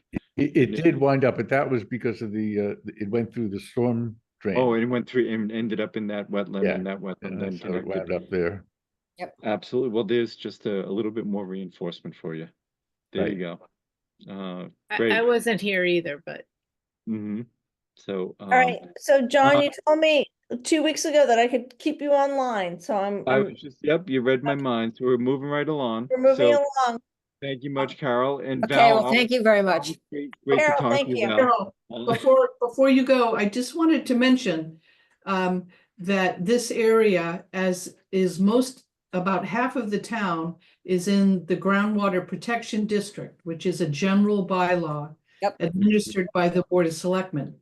Now, this isn't a groundwater protection zone 1, which means that storage of gasoline is prohibited unless they go to the Board of Selectmen for a permit, and that has to be a public hearing.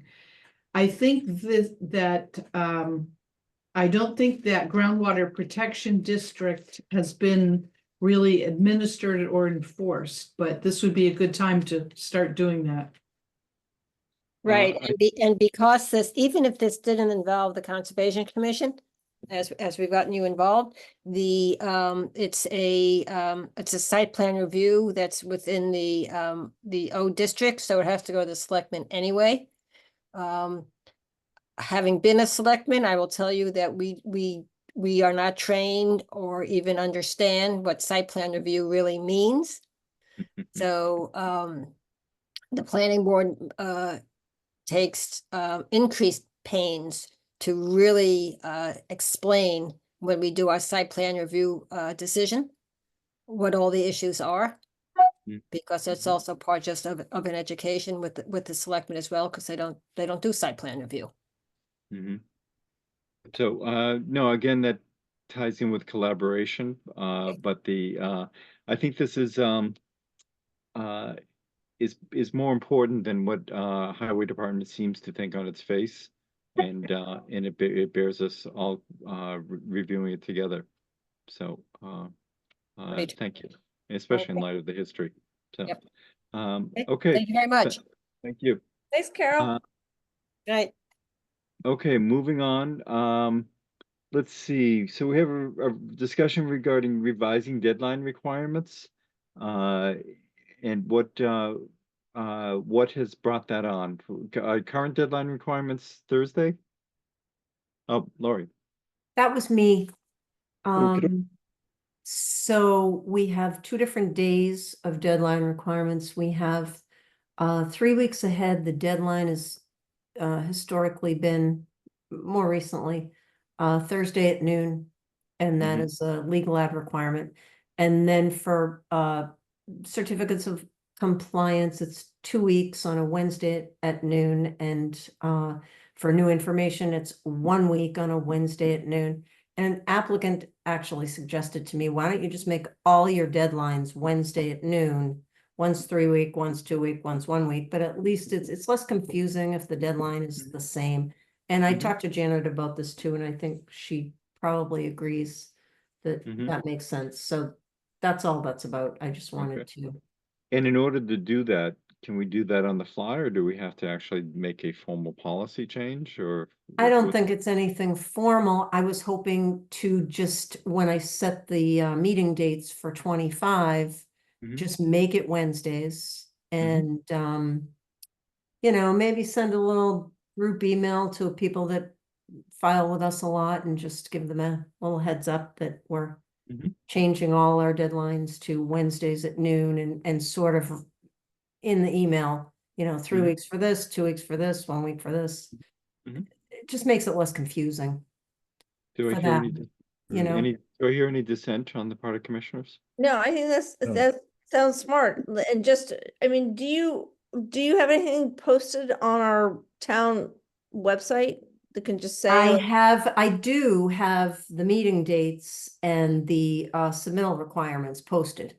so just So change they it will see 2025. that. Yeah, Mhm. so, It'll say Wednesdays at the top of the right, column. exactly. Boom, done. Has changing our website gotten any more streamlined? Well, No. that is, I you would say mean overall changing it or just? Well, no, little if you just updates? wanted to make that, if you wanted to make that change, is it something that can be easily accomplished? Oh, yeah, I have this year's meeting dates posted on there, and the assistant town administrator did it for me last year. But this Mhm. year he'll probably show me how to do it. Mhm.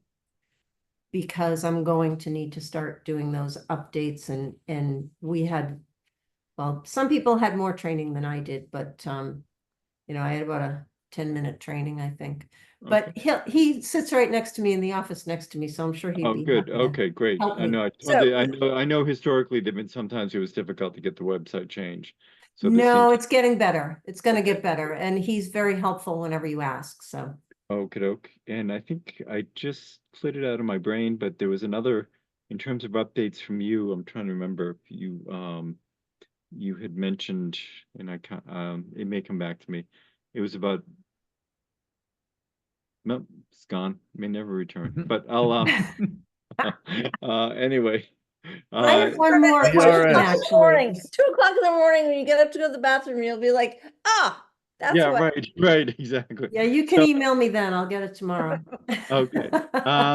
One Okay. more thing, if you don't mind. I know I Okay. don't have it on here, but I've been meaning to ask Sarah. Sarah, are you on open space for this year also? Yes. Okay. Did Amy and Sarah, do you ever remember if we made a motion for that or not? Well, I would say yes, because just We keep- must have. Do We you think must it have. must have been in June sometime or I don't know. I'll look in the I minutes think then. we did in June, didn't we? Or We think usually so. do Yeah, everything in I think June. we June or did. Yeah, July, I think we did. yeah. And But that, Mona which was Even when does, asking Sarah me. wasn't here, so we could renominate her without her being able Right. to say anything. and then which brings up the updates again, which was well, I just lost it again. My goodness. We too many we things need to- another member. Is that what you're Well, we asking? need another member. Oh, no, minutes updates. We have Oh. somebody who has started. Oh, Um, great. is that, yeah, so that, Lori, that's what I Yay. want to bring up. That you had mentioned that. Okay, yes, yes, yes, she has started. She has done a couple sets for the selectmen. And the paperwork is done so that she can do work for conservation. I'm going to try to get her some recordings before I go on vacation starting tomorrow. But Good. it might have to wait till Look at that. after that. Good for you. So is it doesn't matter to me, but like, so is she gonna do, listen to the recordings of Zoom versus IA? Yes. Yeah, she's gonna Yes. watch them and she's gonna review Lori's notes and then generate. Now, is this the same person who's done this for other boards before? She's done it in a lot of other communities. She's Mhm. new to Dover, but she's done it for a lot of different people. This is what she does. This is her. Mhm. This Mhm. is her, you Okay. know, So, full yeah, time. so I think we'll see, the first few drafts and see how things look there. Right. Jan, do you have your hand up, Jan? Yeah, so I just had a suggestion in terms of her doing the minutes. If you could also give her my regulatory review report, because she could just cut and paste, because I do a summary of the project, a summary of the jurisdictional areas, and then I also write out the vote. So instead of her, spending a lot of time listening to the recording, she could just cut and paste from my report for each Mhm. application. And that probably would save quite a lot of time. Okay, well, I will make that suggestion to her, and if she wants them, I'd be happy to forward them on to her. And Can I you- think Janet, In go ahead. Word, can you cut and paste from a PDF? Will it do that dynamically, or do you have to go through It depends. Yeah, that's what I thought. If, So, if the PDF is a character-based PDF, yes. Mhm. If it's an image-based, no. okay, so we'll find And out. I, on that. and I will say, as a past secretary for many different boards, it takes a while to get to know the nuances of what is going Mhm. on. So Mhm. I think Oh, all the suggestions are great, but at the same time, I think just letting her listen to the Zoom recording will help, and then she can figure out how she wants to cut and paste. Well, I think it may Is be my, instructive. is my suggestion. Yeah, But- and I think it may be instructive to us, because town council has consistently told us that we don't need to have everything in a fully broken down, detailed point, because it's rarely actually referenced. And then we have files that if somebody is so inclined, they can look at that. She may have a perspective of that from other towns. Let's see what she produces, based on this being her, current métier, and we'll just make adjustments as we move on in there. So moving on, the emergency permit for Chestnut Street Bridge. Janet? So the consultants for Eversource contacted me while there is a continued sheen that is appearing from the bridge into the Charles River on the Dover side. So DEP is requiring them to do some monitoring wells. And that goes beyond the emergency certification. So they'll be filing a notice of intent with us. So that'll be coming soon. Okay, great, thank you. Let's see, and then Anna, land management update? Oh, she's not here. So, and Springdale Meadows, Janet? Yeah, so the land management group is looking at a number of trail projects for this current fiscal year. We're also looking at the 2 land management plans we have, both for Valley Farm and Dedham Street, to see what we should be doing, and really putting together, maybe even a 5-year capital budget. some of these items, we have some items in our operating budget that really should be under a capital budget. So we're gonna work on that. And I think capital budgets are actually due fairly soon. I don't think we've ever submitted a capital budget request, but that's something we're looking at. So. Great. And- I have a question. As I drive by Haven, I don't know if I caught it in between mowings, but there just seemed to be an awful lot of little hummocks, remaining after they cut, as opposed to Dedham Street that looked lovely and all fully uniform cut. Has anybody been by Haven to see recently how that cut? Because my assumption was we're looking to have that fully cut down, not to have a bunch of things that didn't get cut the first time by, on the first run. Well, Denham Street looks, to me, looks beautiful, and Haven Street just looks like it was just like hay, Somebody- but not really hay. Yeah, not even as smooth as a hay job. Right, So I don't know if like I said, if I caught it in between days. But if anyone has a chance to drive by there, and let Lori know, if that's the end result, I'm disappointed. So I mean, Denham Street looks beautiful. I mean, I Yeah. drive there, I drove by there twice today, and I was like, oh my God. Yeah, it does look nice. So he Looks did leave beautiful. a portion of Dedham Street for a few days. Because he Dedham didn't or Haven? finish it all the first time, so it may be that's what's happened with Haven, so. That's what I'm hoping. So, because it Right. looks like it went It's through in a Haven- bunch. I'm just guessing that's Yeah, it's one of those things. possibly when what you- happened.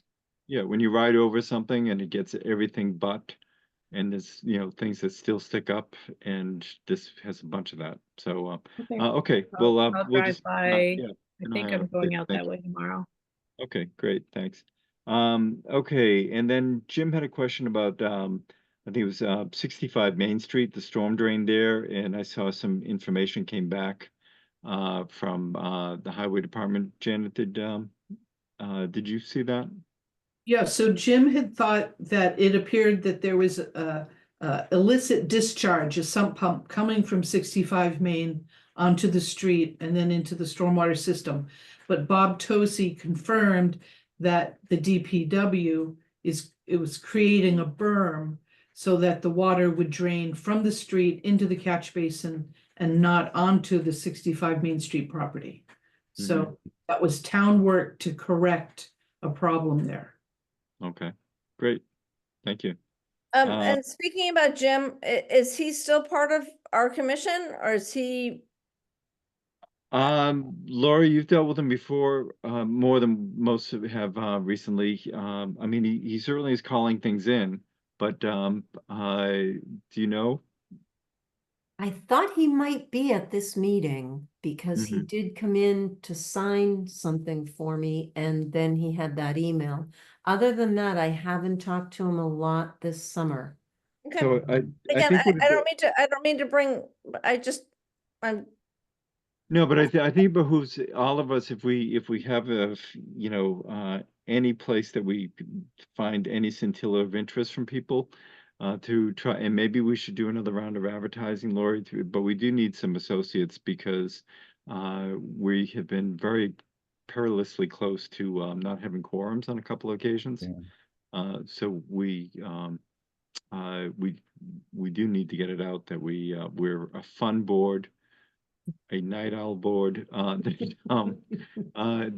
we'd like to have some folks join us. I agree. That's why I brought it up. It's just, and I love Jim, but it's, I know Jim's busy, but it's like, No, but it's just that this, like, already we're at 4 and I had to leave early.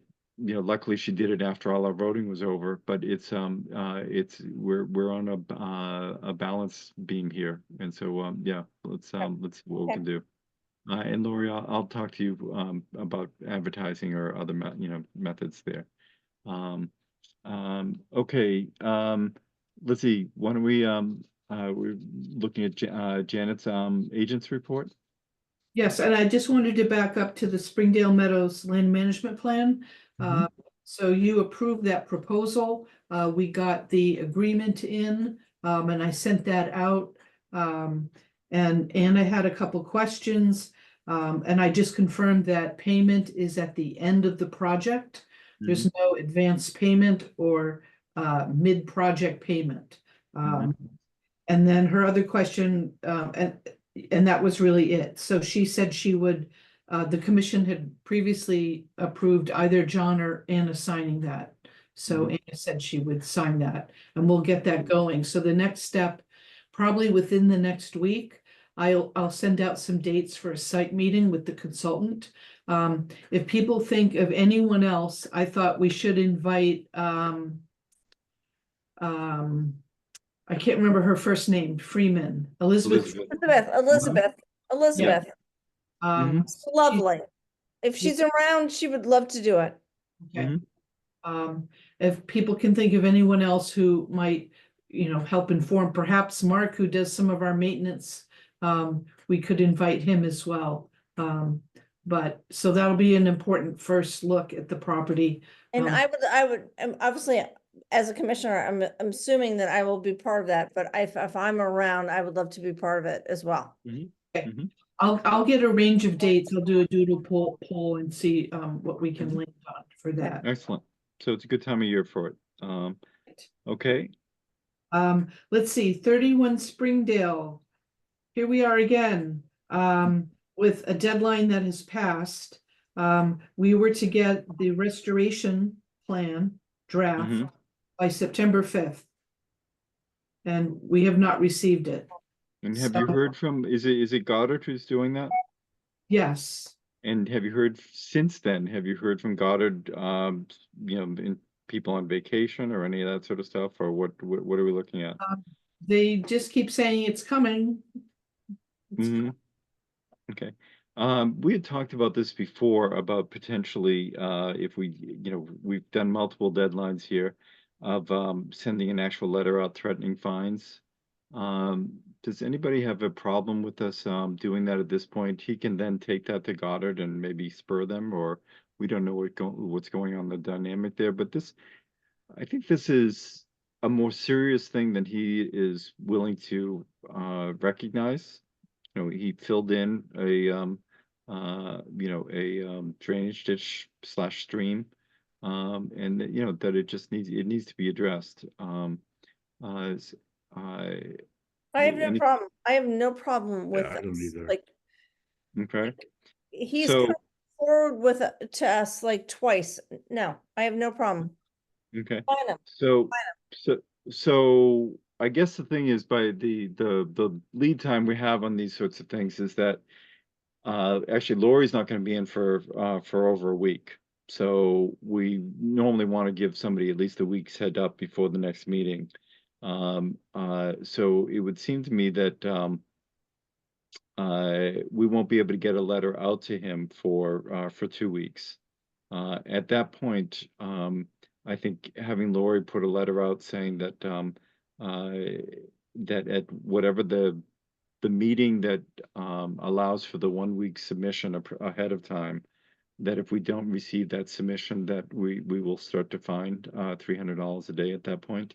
Why don't we send him an email that we want his submission for the next meeting?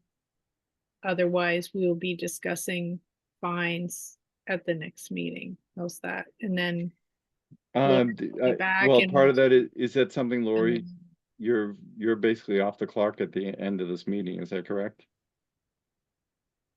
Yeah. So why don't we? Well, Janet could send him an email that said, Yeah, that's have true. to be Lori. Yeah, Couldn't no, it that's be you or Janet. no. I think You or no. I Janet think sending him an yeah. email. I know a registered letter on letterhead probably needs to come through Lori, but Well, but I think the no, giving him a heads up that we will be discussing fines at our next meeting. And that fine, those fines will start at $300 a day. Because we have not received a promised submission for many months. Right, Right. so.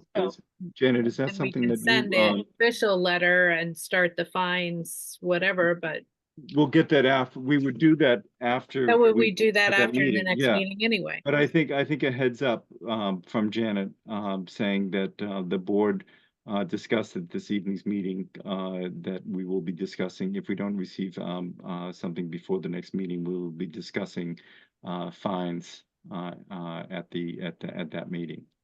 If you could send an email out to him, please. Yep. Thank you, Janet. I appreciate that. Thank you.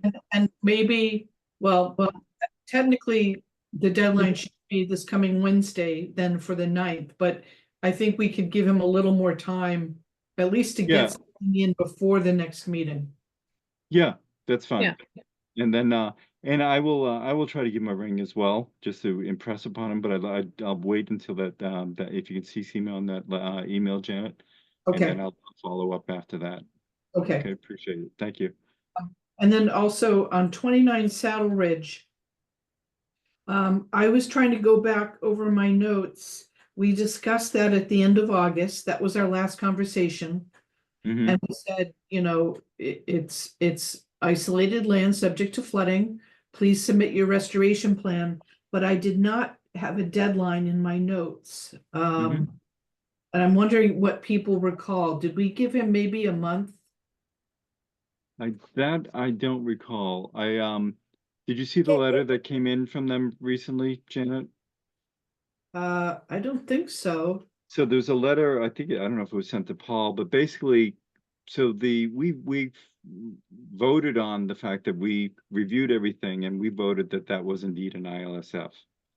And that all this stuff about historical data for aquifer levels and all that was a red herring, had nothing to do. Our bylaw, and I just wanted to confirm this with you, Janet, our bylaw makes it very clear.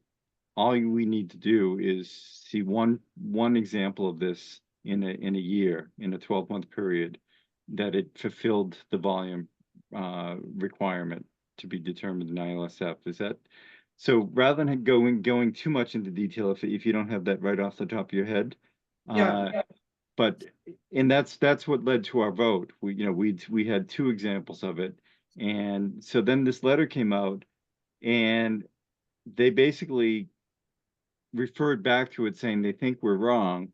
However, they also said for the first time that they would be coming in with a proposal to do the restoration and request the permission to put a fence around the ILSF. And so on one hand, they're saying we don't like what you decided, but on the other hand, we're looking at proposing this. Lori, did that letter get sent out to everyone? No, this is, I Oh. called you about this and it was No, I gonna mean, be I on never for saw the. it. No, Wait. I didn't. I'll tell you why. Because it wasn't on the agenda for this meeting because we just received it Monday. So since it was going to be going on for the October 9th, you and I had talked, John, and you agreed it would be best to just send it out Right. after this meeting. So for is the that something you following can do? meeting. Is that something you can do tomorrow? I think you Yes. discussed that. Okay. So you'll I'm get in this. the office tomorrow. Oh, okay, great. I have a Okay. little running list of all the things I have to Oh, send okay. out tomorrow. To catch up. So that will go out for your review. Also, Paul, I don't know if does Paul have a copy of that already? Paul was copied on it. Yeah. So I will be discussing with Paul, since he is the consultant on this. And then we will come up in front of us. So you get a copy of this letter to read tomorrow. And then I'll discuss it with Paul, and then it will be in front of us at our next meeting there. So on one hand, they want to retrench. On the other hand, they seem to want to move forward. And I think the board's patience is, very razor thin at this point, and we just want to, move forward with this as well. I don't know, Janet, did you happen to find that by any chance? Yes, so, yeah, so it's once a year. It holds standing water to the 1/6 acre foot. And then when it talks about the boundary, it simply says, maximum extent of flooding observed. It doesn't give a time frame. It's not like once a year or anything like that. So the previous one is a once a year observation. So I think Paul will look into that a little bit more detail, but I think we certainly met our threshold, which is why we voted on that. You'll get a copy of their response, and then we'll deal with it at the next meeting. And I think at that point we can, if it's unclear in terms of our expectations, we can clarify that and lay out a firm deadline there for submission. Yeah, I think we also have to make it clear that there's no argument here. Right. That we voted on it. It's done. The only argument, if they have a concern, then they can take it to Superior Court.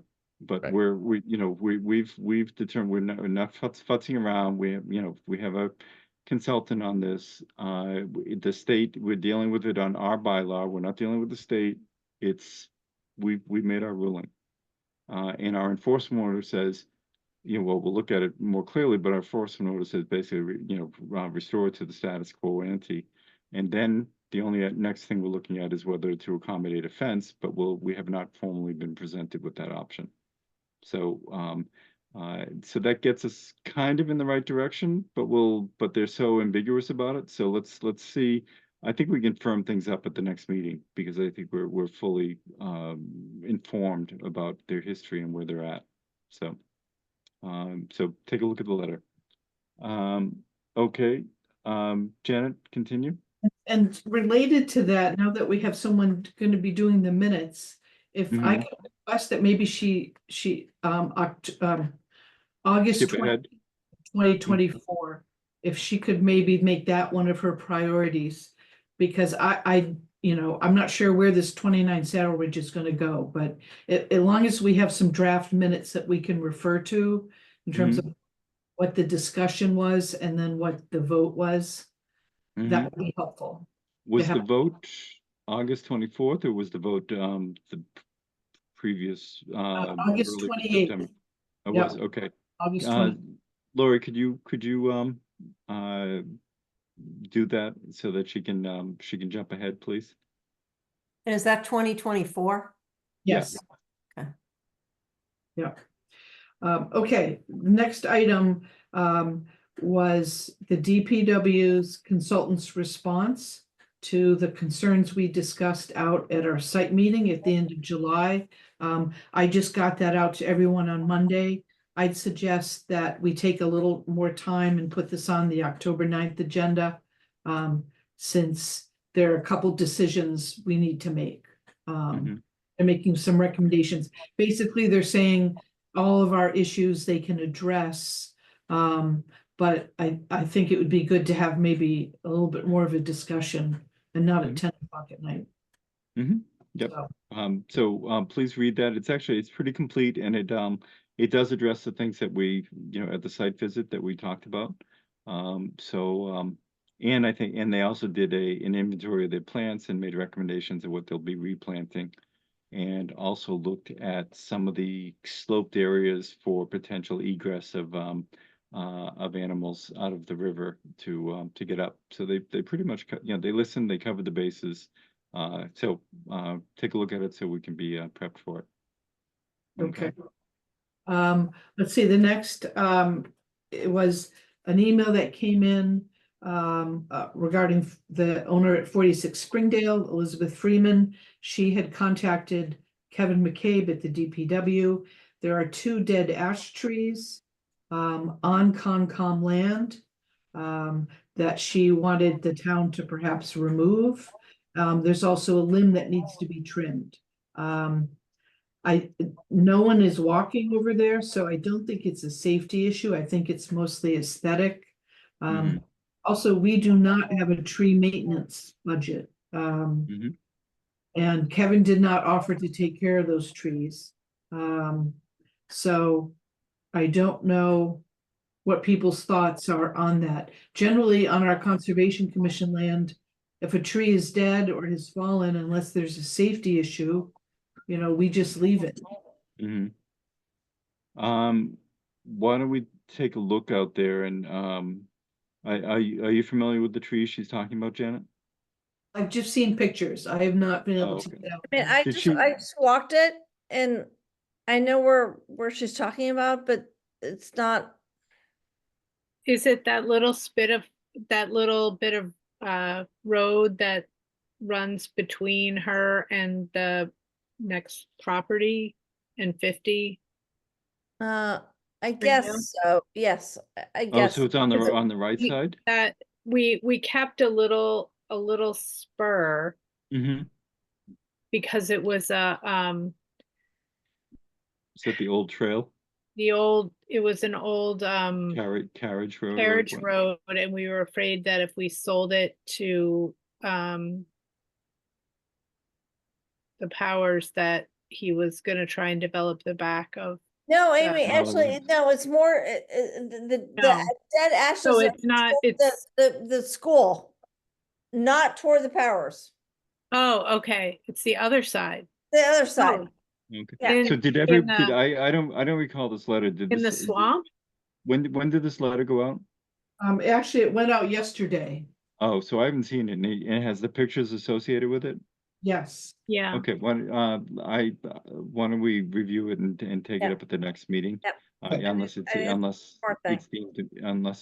deemed critical, but there's no one over there, so we'll take a look at it.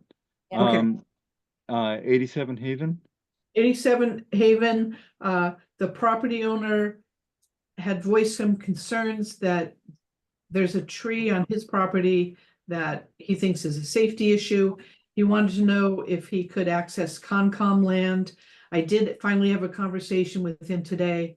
He's gonna explore, he only got one quote from a tree company. So he needs to see what his options are. It appeared to me that, a fairly large bucket crane could get over and take care of the tree. There are some wetlands.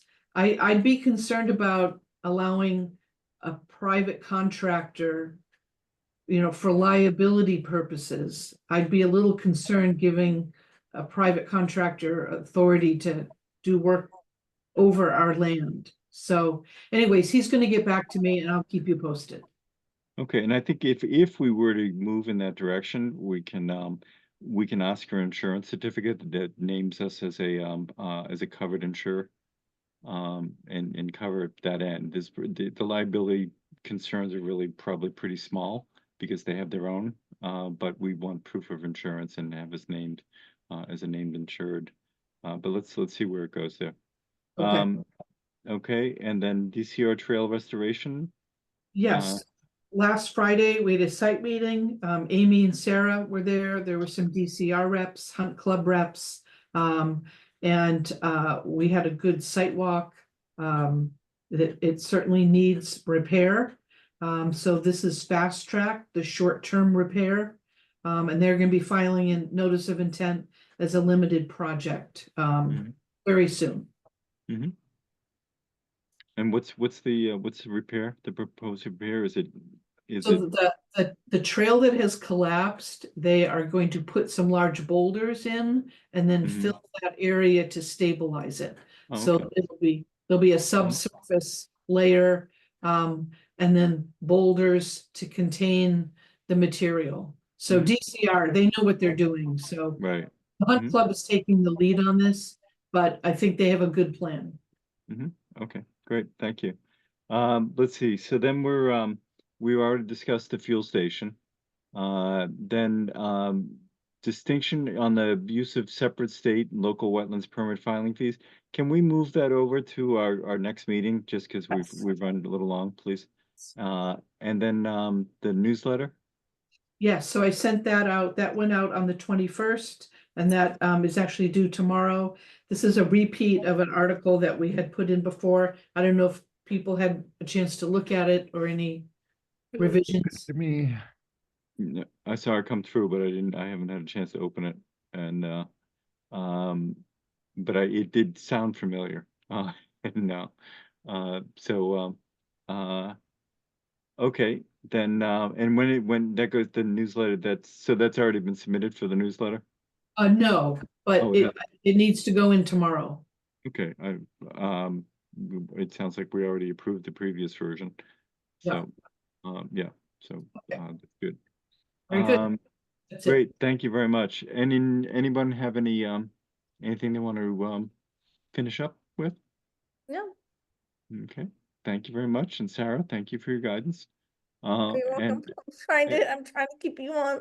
oh yeah, no, you did it right at the moment. I was thinking the same thing, so it was good She to. she has to get up and hunt tomorrow morning. Ah, No, it's hound exercise tomorrow, so at least it's Oh, okay. yeah, exactly. Not Uh, quite as intense, but you still have to get up and go. Yeah, exactly. right. So, okay, great. Well, thank you very much, everyone. And, Thank you, John. hearing no objections, the meeting is adjourned. Okay, night. Good night. Have fun, Lori. Oh, yeah, do enjoy. Vacation. Oh, well. Oh, yeah, Lori, good night. Oh, yeah, no, it's her son getting married. So, okay, see ya.